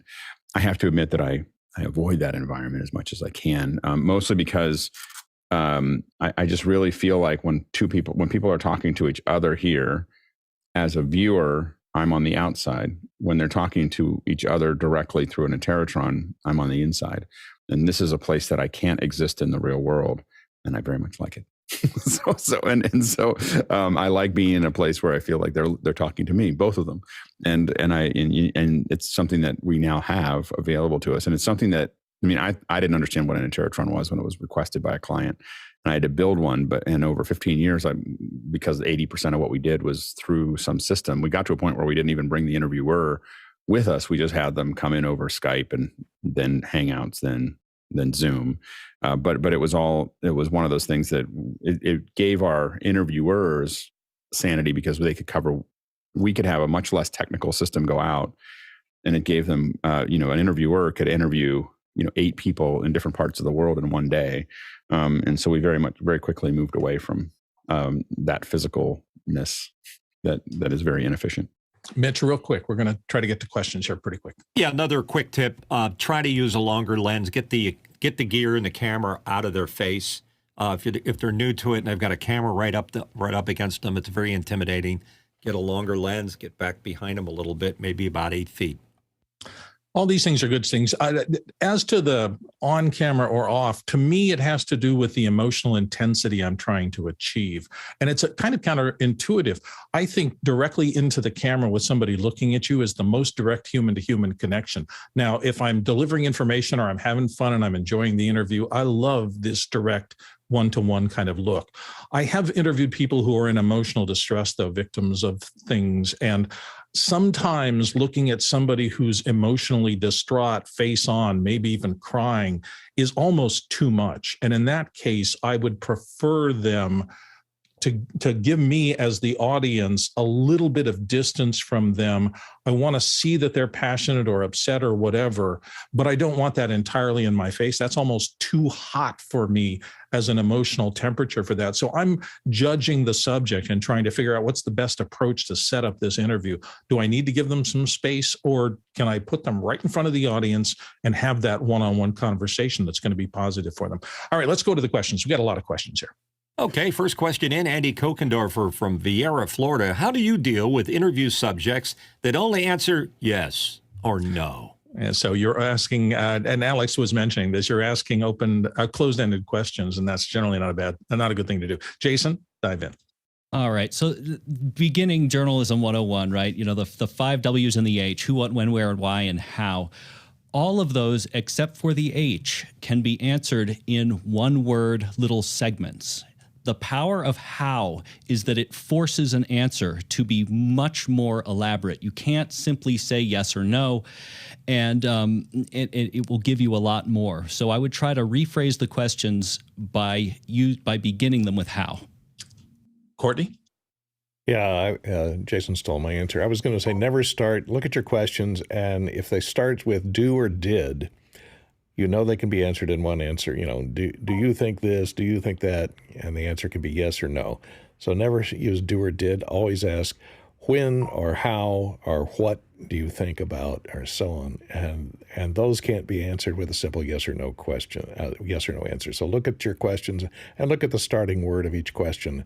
And if it says do or did, throw it out. Nigel. So whenever I'm preparing to do an interview, I remember the words of the poem by Rudyard Kipling, who I appreciate is politically not very correct, but he was a journalist. And to the point Jason made, his famous poem, 6 Honest Men, he said, "I keep 6 honest serving men. They taught me all I knew. Their names are what and why and when and how and where and who." And that is the first thing I try and remember all the time as I'm prepping. Mitch?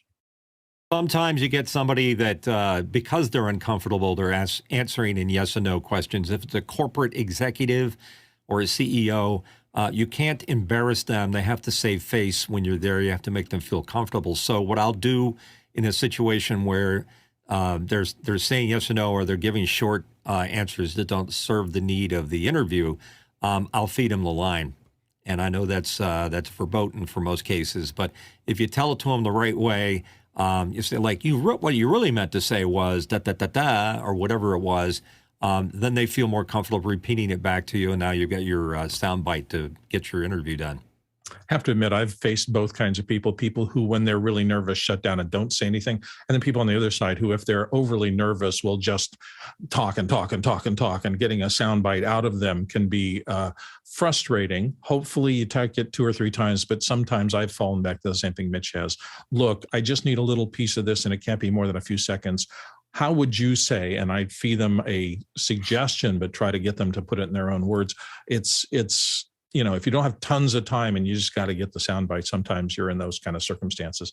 It's dangerous, but I think we've all done it at one point or other. Alex? Yeah, sometimes it's, are they media trained or not? Because you can always tell if you're talking to someone who's media trained, because they're trained to build in sound bites. They're literally, they're trained. You have ideas that you want to put out, and you are trained to say it in like 2 sentences, and they will practice for hours to get those sentences down to exactly what they want. So when you're working with someone who's trained, it's kind of given.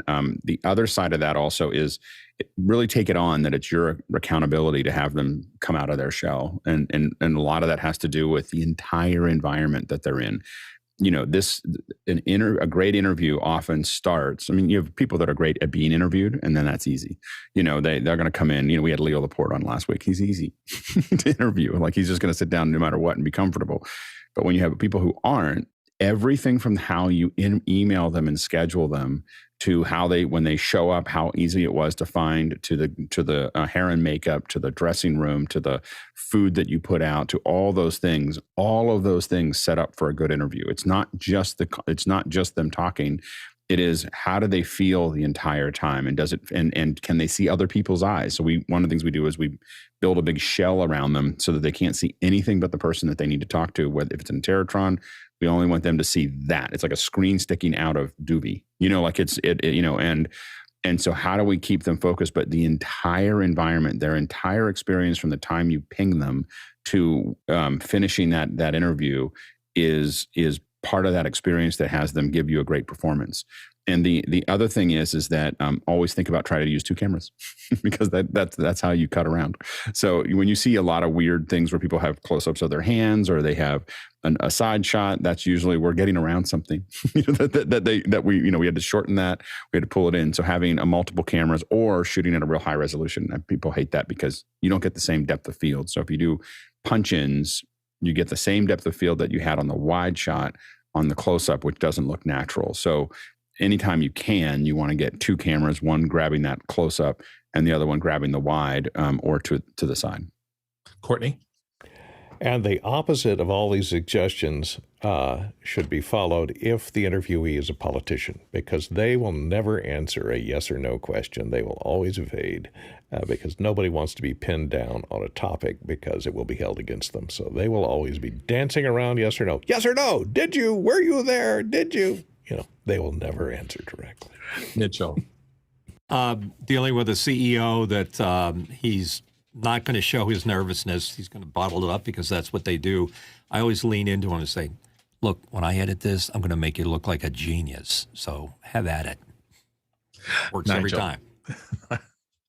Yeah, I've learned that I can not answer any question you ask me using one of 6 techniques. And if I feel that you are being hostile, I will deploy all 6 techniques and I will time you out. So, think about how you ask your questions if you want something out of me, because I cannot answer them in very effective ways. Alex? was listening to Nigel and I forgot what I was going to say. I remember the most controversial question of maybe all of interviewing was Barbara Walters asking that guy, if you were a tree, what kind of tree would you be? Asking that woman, if you were a tree, what kind of tree would you be? And I didn't understand it for a long time. I thought, like everybody else, it was just silly. But I heard back from professional sources that she was frustrated because the guy or the woman, I can't remember, would not answer a question with anything other than a canned response. So on the fly, she came up with this idea. I'm going to ask him something that there is no way there can possibly be a canned response to knock him or her out of this canned response thing. So literally everybody at the highest level and the lowest level faces this thing of, what do you do if things are falling apart? How do you break the expectations of everybody and reset? And so I had a few techniques for that. Maybe we'll talk about them later. But I think everybody who does interviewing has to figure out, you're riding the horse and you got to figure out, is it going too fast, too slow? And how do you change it? And the one thing I will say is that the era of gotcha interviews is probably over. You know, like we maybe have the last 5 years of any kind of gotcha interviews, because essentially, as someone who works for the corporations, if you pull a curve on somebody, you'll just never get invited back because they don't need you anymore. We're in a moment where the corporations and the politicians are building their own platforms for communication. And even if you're a really large one, they just don't need you in the same way that they needed you before.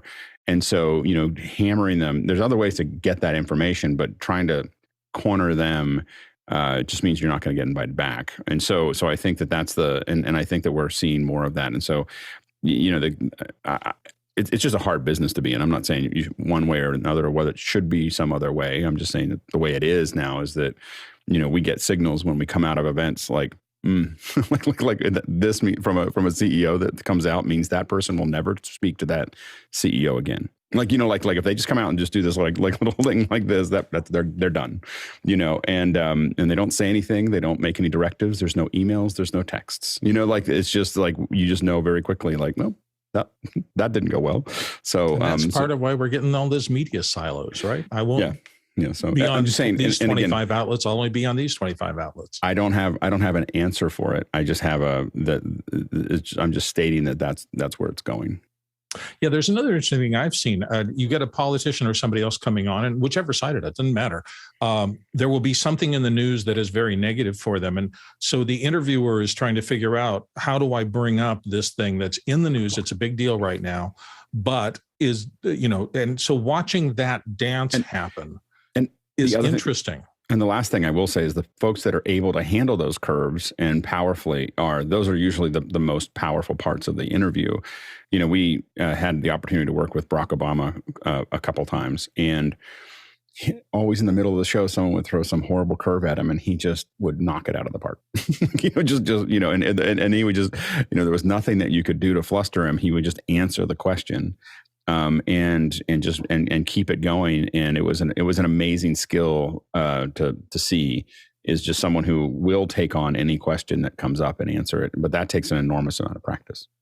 And I think courage of convictions to a certain degree. I've seen politicians who are wishy-washy and will go in any direction, and they don't know where to go because they haven't decided what their position is. If a politician on the right or left does know their position, it's harder to do that to them. I think that's fascinating. Let's go on to the next question. We got a lot of things coming in here, and hopefully we can get to as many as we possibly can. Next question. From Morgan Price in Victoria, British Columbia, Canada. What are your tips and suggestions or stories for how you have drawn out specific stories in interviews versus just fact-based answers? Alex.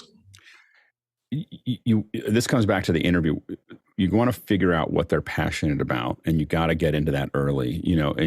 So rather than asking them hard questions at the beginning, find out things that they're passionate about and get them talking about that stuff. Get them talking about things, and you may not need that right now, but starting off with easy stuff that they're excited about definitely kind of moves things forward. Courtney? Yeah, on talk shows, there's a pre-interview because they will put an assistant or someone in charge of pre-interviewing the guests to find out what they want to talk about, what they're interested in, if they have any interesting anecdotes or any fun stories that happened in the last movie they were on, or et cetera. And then those topics are fed to the interviewer so that they know to lead the person into something that they want to talk about. And you'll get a much more interesting response. It makes it kind of canned, and there can become talking points. And repetitive anecdotes that you'll hear on multiple, talk shows. But as long as they have something new, if they're working on something new, you can get a lot of more diverse answers that way. Alex, another follow-up real quick? Yeah, your talent will often give you a list of things they don't want to talk about. If you're going to ask those, ask them right at the end, because if you ask them at the beginning, they'll be somewhere between you now won't get very many good answers, or they may just stand up and walk away. I mean, we've worked with people who you asked the question that was clearly told to the interviewer not to ask, and then they open it with that question, and the person just takes off the mic and leaves, because and so and we're done, and so you have to, if you're going to ask those questions, there's some reasons to ask those questions, but if you're going to ask them, just wait till the end. Nigel, you had a thought? And also, don't ask them questions they're not going to answer. So, if you're interviewing with a business person and you say, well, so tell me about your share price, they're not going to tell you anything useful. They're not going to be allowed to tell you anything. So you're just going to annoy them and not get anything valuable. Yeah, I also want to say that because I had those circumstances where I'd have to go in and do 15 or 20% a day, you don't always get the advantage of a one-on-one interview where you can pre-research. And there were a couple of techniques I used at the beginning as they were setting lighting for me. I would sit down, make eye contact, say, we're just going to get some audio levels, so let's talk a little bit. And I'd try to ask them a benign personal question, something like, how long have you lived in the area? Or do you have any pets or something like that? I'd try to find something that was appropriate to the level of interview we were doing. But even if it wasn't there, I would try to find that little icebreaker that they knew their answers to that for sure. I mean, do you live in the area or are you in from out of town? And they know the answer to that. And it's purely to get them talking. And then if I could go into something like, oh, tell me about your family, that puts them in a little more emotional space rather than just the cold interview. And over the first 5 to 7 minutes of just setup time, you can often get them relaxed by letting them know that this is going to be this conversation human to human, rather than talking about the subject at hand as the very first thing you do. Just a thought. Let's go on to the next question. Next question from Andy Kokendorfer in Vieira, Florida. How do you approach potential interview subjects for your show? Alex. One thing that helps is to do a lot of interviews and to do a lot of things in media. You want to have something that they can see. They want to know what you're going to be like and how you're going to do it. And so you may have someone who's higher stature than other folks. You want to do some so people can see what it's going to look like and how it's going to, because either they or someone on their own, and you'd be surprised at how many people will say yes once you have some track record. But at the beginning, you're going to probably find who you can get. But you gotta, and you want to practice anyway. But if you're already good at it, they want to see a track record. You want to send them, here are some examples of our show. That's what I do for this. When we bring people on, either people here know somebody, or I will reach out to them and go, here's a list, and I send them a link with timed areas to see what they can, if they just click on it, they can scan around, but I want them to see what I'm trying to tell them. This is what it's going to look like. And we've been pretty successful. Yeah, that's really good. So is, for me, just referrals, which is my first email to them. I was talking with, insert name here of somebody that they will know. And he said, you'd be a really good subject for this thing. I'm doing a little piece about this and try to outline what it is. Would you be willing to talk to me? And the fact that they have somebody they can contact who will hopefully say, yeah, Bill's not an idiot and he will not mess this up. So yeah, go ahead and talk to him. And then that's enough to get your foot in the door. So contacts are really helpful there. Next question. Jack Cannon from Phoenix, Arizona asked, when I interview people, they're often hostile since they did not volunteer to be interviewed. What's your favorite approach to putting an interviewee at ease? I often use food and drink to help it along. No one mentioned alcohol. Alex, go ahead and start. Flattery will get you everywhere. So talking about how great whatever they're doing is, or how interesting it is. I was thinking about the thing that I'd forgotten earlier was we have this DP, or a director.DP. I might have mentioned this in the past, but he would walk up and he could authentically just go, he'd walk up to the person that there's an interview and just go, you are so much, more attractive than you were in the pictures, like in the research that I got, like, wow, look at you, and he would say it in such a great way. And the first time he did it, I was like, wow, he was really impressed. And the 18th time I saw it, I realized that was his shtick, that he would tell someone that, and they'd be like, no, thank you, but flattery of what they're doing, a lot, what you're doing is very interesting. You look good, all those things potentially all together, help a lot. And the food and drink doesn't hurt, just not too much drink. Courtney. I find leaving a little trail of M&Ms up to the microphone really helps. Now, with food, if the people you're interviewing, Jack, don't want to be interviewed, it's considered an ambush interview or a hostile interview, and they will always treat you with some degree of hostility if you're trying to interview them without their permission or without them knowing that they're going to be interviewed. So maybe do a little legwork and contact the person before you shove a mic in their face and ask them if they want to be interviewed before you start asking questions.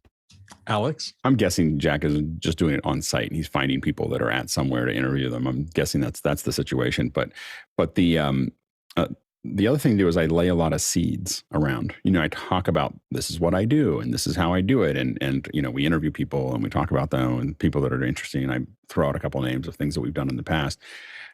It may seem very casual, but I do it pretty purposefully. And I'm hoping that they jump onto that and just say, hey, I got some stuff I can talk about. In a best case scenario, if you get good at that version of fishing, they're much more open to things because they came up with the idea. There's also another thing for me. I think of it as interview theater. I can't tell you the number of interviews that after the first answer from them, I go, oh my God, this is going to be so easy. That was perfect. You look great. You sound great. All you're really doing is spinning a little environment around this interview where they feel comfortable, they feel acknowledged, and you as the professional are giving them this, you've done really well this first time, unless it's a total disaster the first time. And then you just go, hey, that's no problem. Let's check the camera real quick. Oh man, this shot looks fabulous. You're really making them look great. Again, you're trying to take them out of the emotion of fear or concern or how do I look? You're trying to get them out of your head and into the space. So all the positivity you can bring to that environment really does help if you want a positive interview out of it. Let's go on to the next question. Brian Carney from Wheaton, Illinois. I once was asked to interview someone else that didn't speak my native language, and I did not have access to a translator on set. How would you approach that situation? Mitch, take it away for a beginning. I would reschedule. There's just no way you're going to be able to manage that interview properly. It just doesn't seem to, apparently something went wrong, and just like not having a cameraman there, it's a no-go. Alex, do you have any thoughts? We've had that situation a couple of times, and the way we did it, we didn't try to say it, but we used Google Translate. We literally typed the questions in and just pointed them at them because it was for a testimonial. So we were able to ask the questions with Google Translate and have them, and it was good enough for them to answer those questions. We had no idea what they said until we got back. And the situation is that we were in another country. We were there. The translator was sick. And we didn't, it's not that we didn't plan it that way, but, we can't stay, it was like, we're here for that day and we needed to get what we needed to get out of it. In the past, we did those without internet. Once we had internet, it didn't matter because we would bring people in. And what I would have done now is bring them in on a phone call, like that, find somebody that's there. But I've only had to do it a couple times, twice.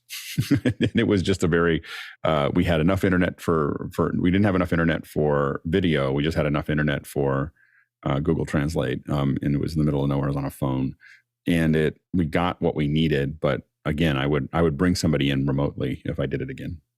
Yeah, interviews are mostly a conversation. And if either party doesn't understand it, you don't need a translator. You just remember that you don't need a translator to be in the room with you anymore. If you have internet, if you have a phone, you can get on a call and you can say what you need to say and have them say through it. So there's, it's not, you may not have the interviewer there, but you should be able to find somebody online that can do it for you. Let's go to the next question. Robert Shoji from Los Angeles, California. What techniques do you use to make the interviewee comfortable? Courtney's going to start us. Well, it used to be small talk. You could approach someone and, ask them how they are, how their family is, what they've been up to, etc. Get some small talk out of the way. However, lately, because of social media and because everyone has a phone that's recording stuff, people are very afraid to talk about anything personal or private. pre-interview where they think they aren't on camera because they might be on camera. And how many times do you tune in the news and see some segment on captured on a hot mic? You know, that people's careers can be ruined just with casual comments made before an interview starts. So that becomes harder and harder to make people comfortable because they're so paranoid of saying something that they shouldn't in an area that can be captured on audio or video. Mitch? I think the most important thing is to find some kind of common interest before you get into the main part of the interview. If you do that, you make a connection, and that connection is so very important as you move forward. I agree with that. And interestingly enough, I find with young people, because they've had cameras on them since they were 12 or 5 or 3, whatever, because everybody has cameras at home. Sometimes young professionals are much smoother at this stuff than you would ever expect. And you probably find out that they have a podcast at home that they're doing. And that's why they're much better at it than I would have expected. Alex, you had another thought? Just get them laughing. Usually, if you can get them, just be careful of telling the wrong jokes. You have to really be thinking about what they are. It's not really jokes that you want to tell. It's being fun is, just being fun. Telling jokes is usually a great way to get yourself in trouble, but being fun and just having people have a good time makes a difference. The one thing to be careful of is a lot of times you get a better shot before the interview. We did a show with Julia Gillard, she was the Prime Minister of Australia, I think in the early 10s, and the pre-show was so funny. Like, she is so funny. And then and I was like, I don't know why everyone said she was so square. And then as soon as we turned the cameras on, it was like over.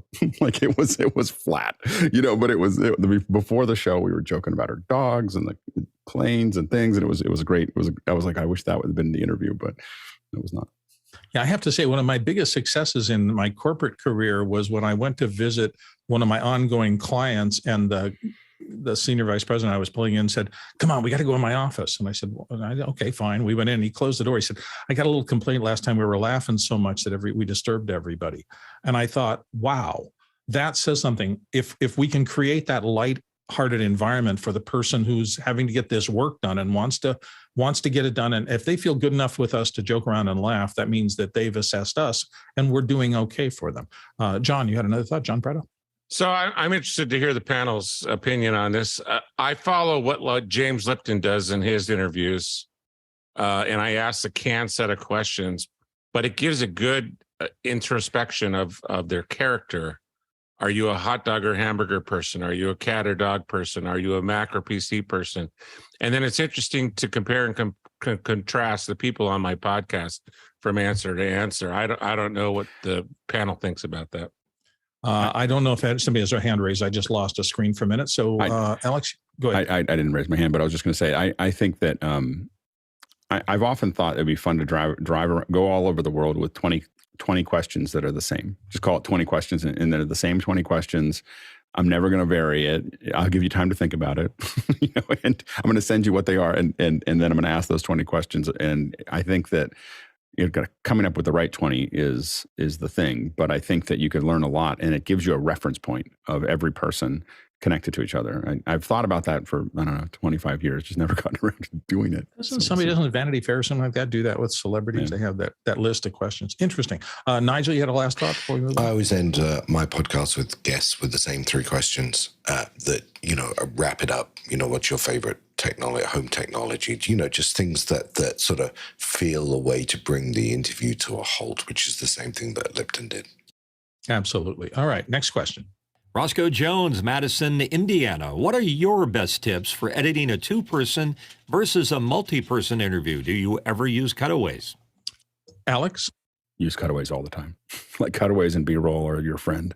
So, we try to get as much as we, one of the things that on higher end productions that we do, we'll have the two main cameras on them. Oftentimes we'll have another set of cameras that are the over-the-shoulder shots. Then we'll have a wide camera that's up and wide that shows you the frame. And then we have someone that's just wandering around capturing close-ups of hands and feet and other things like that. And so it's quite a production. We try to keep most of that stuff in because we're not moving it very much because I don't like a lot of people in the room. Those are all usually PTZs. I don't have operators doing those because it's not because of the money. It's because I don't want them to be a distraction. Once you sit down for a little while, and if the PTZs aren't doing very much, you just stop paying attention to them, and they're just part of the. And so oftentimes we'll have 4 or 5 cameras there doing that stuff. Those close-ups save us a lot, and then what we do before the show or during it, we'll walk through with them. We'll capture close-ups.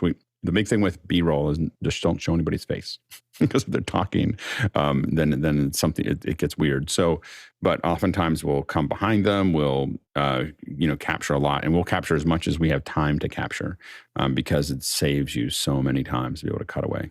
Yeah. Let's go to Courtney.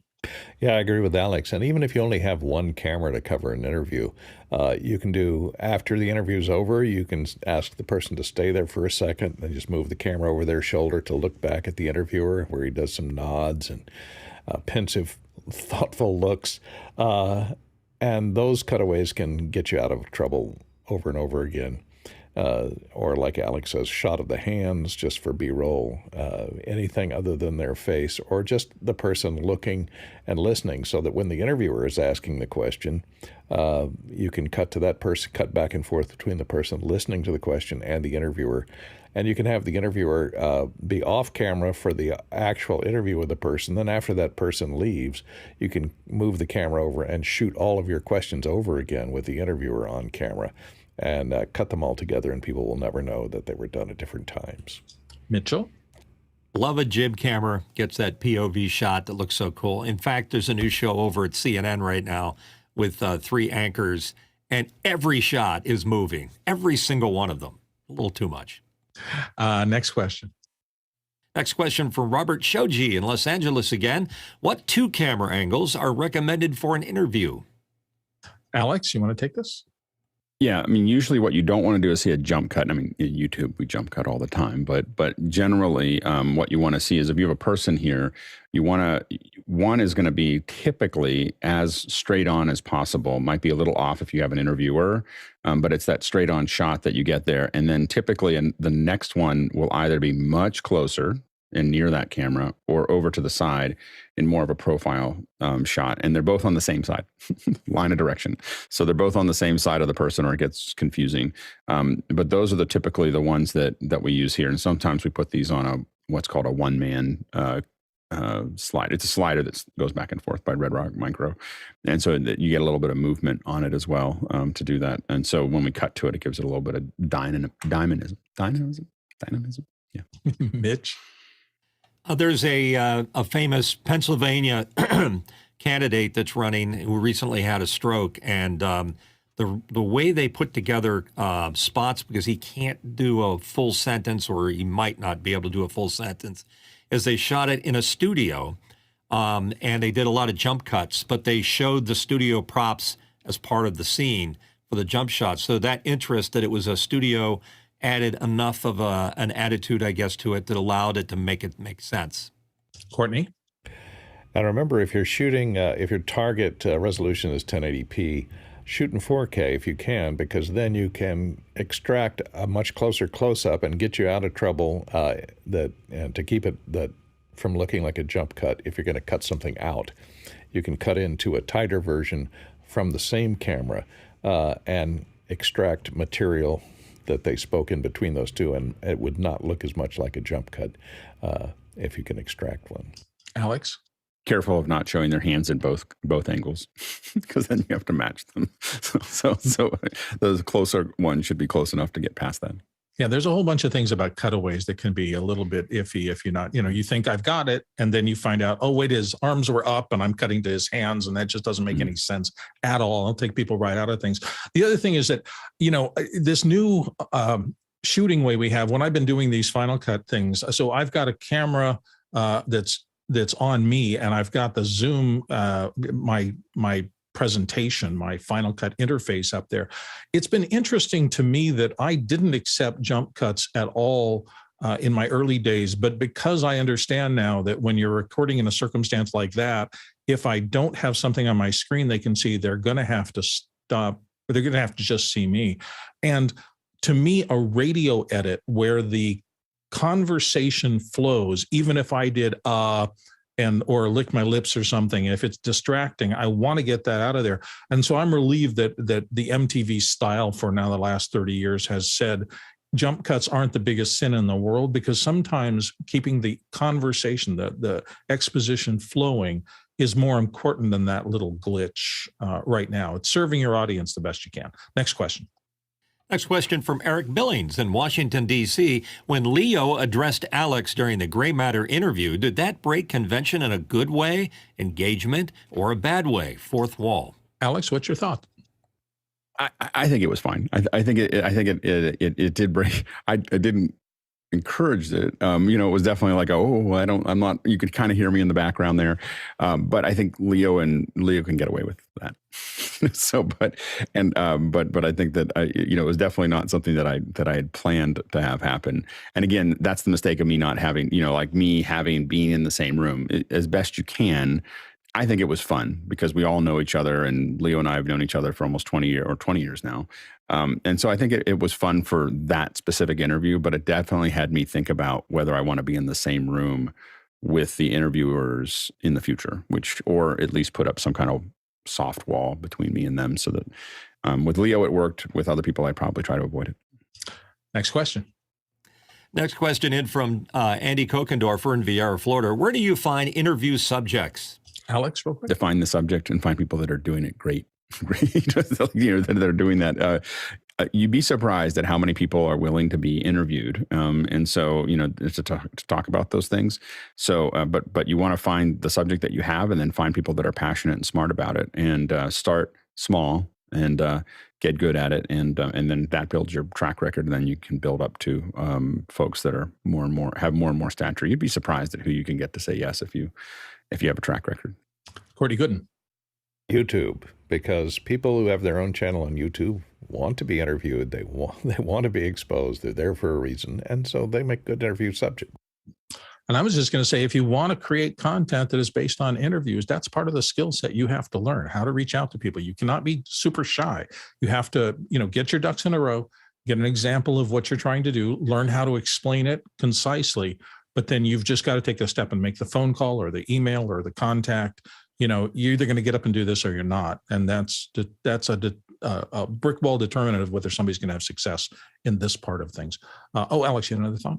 All I was going to say is that a lot of things you'll look at are tips, but there are some basic things that you want to pay attention to. And one is building up a following, building up people that that's not hunting and gathering, that's farming.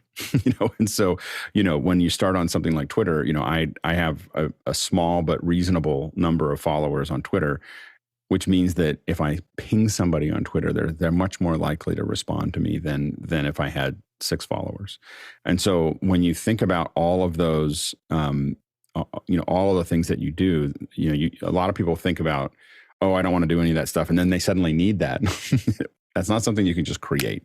Like, that is something that you do over years. And so you want to be really thinking about that. That's like, whether it's being on this panel or doing a YouTube channel or doing doing things that are useful on Twitter. All those things build that up, and you need to start today if you're going to use it 2 or 3 years from now. It's like growing an apple tree, not like going out and trying to find some berries in the woods.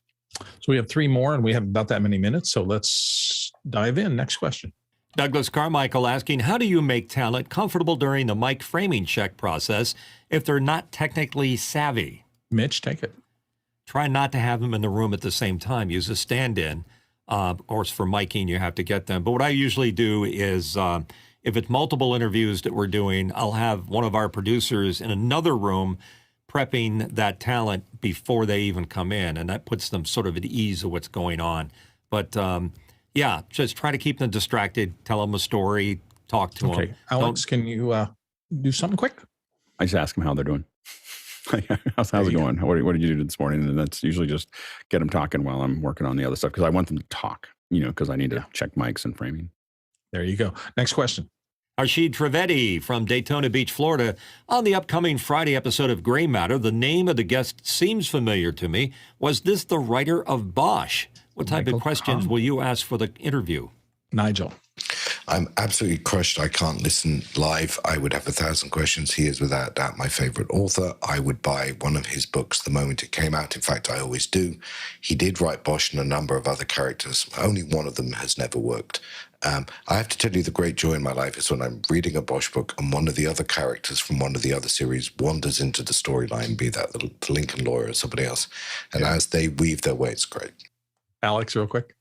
Yeah, you remember we were going to open Makana today, Nigel, so you don't have to be there to ask the questions. Ooh, there you go. Yeah, there you go. Michael Connolly is a fine writer, fabulous career over many decades. This will be exciting. Next question, last question.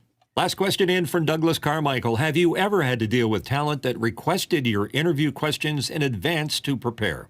And Alex.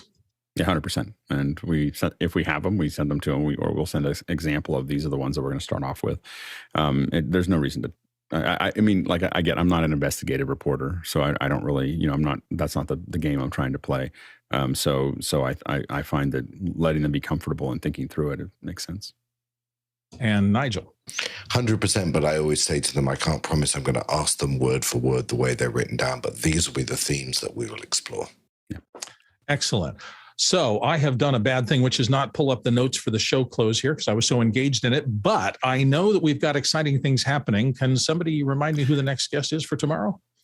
Do we know who's coming in? Tomorrow is Ruthless Reviews of our video. We had audio last time. We have video this time. And also remember that today, right after the show, Elle will be talking about Isadora. So stay tuned for that in After Hours. Excellent. Thank you all for being here. Thanks to the panelists for doing a fabulous job of answering questions. I hope you guys enjoyed this as much as I did, everybody in the audience. We had some fabulous discussions of what this is all about. Don't forget, After Hours happens right after that, after this. And so if you're going to Elle's presentation, you can head that direction. We're on 24/7 and After Hours. And thank you for listening to After Hours today.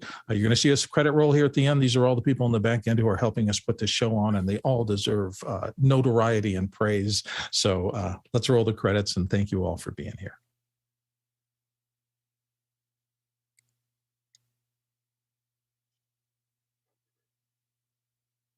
Still 24 hours. Makes me want to do interviews now. Whoops, you're muted, Alex. I know you're whispering. I can hear you. I can see you whispering. I'm not muted. I'm just really quiet. Super. I'm whispering. Excellent whisperer. Whisperer. Yes. Rain, Alex. This floor is indistinguishable from silence. We have to go back and capture that ASMR close we did. That was the best whisper. Yes, absolutely. Thanks, everybody, for being here. This is great.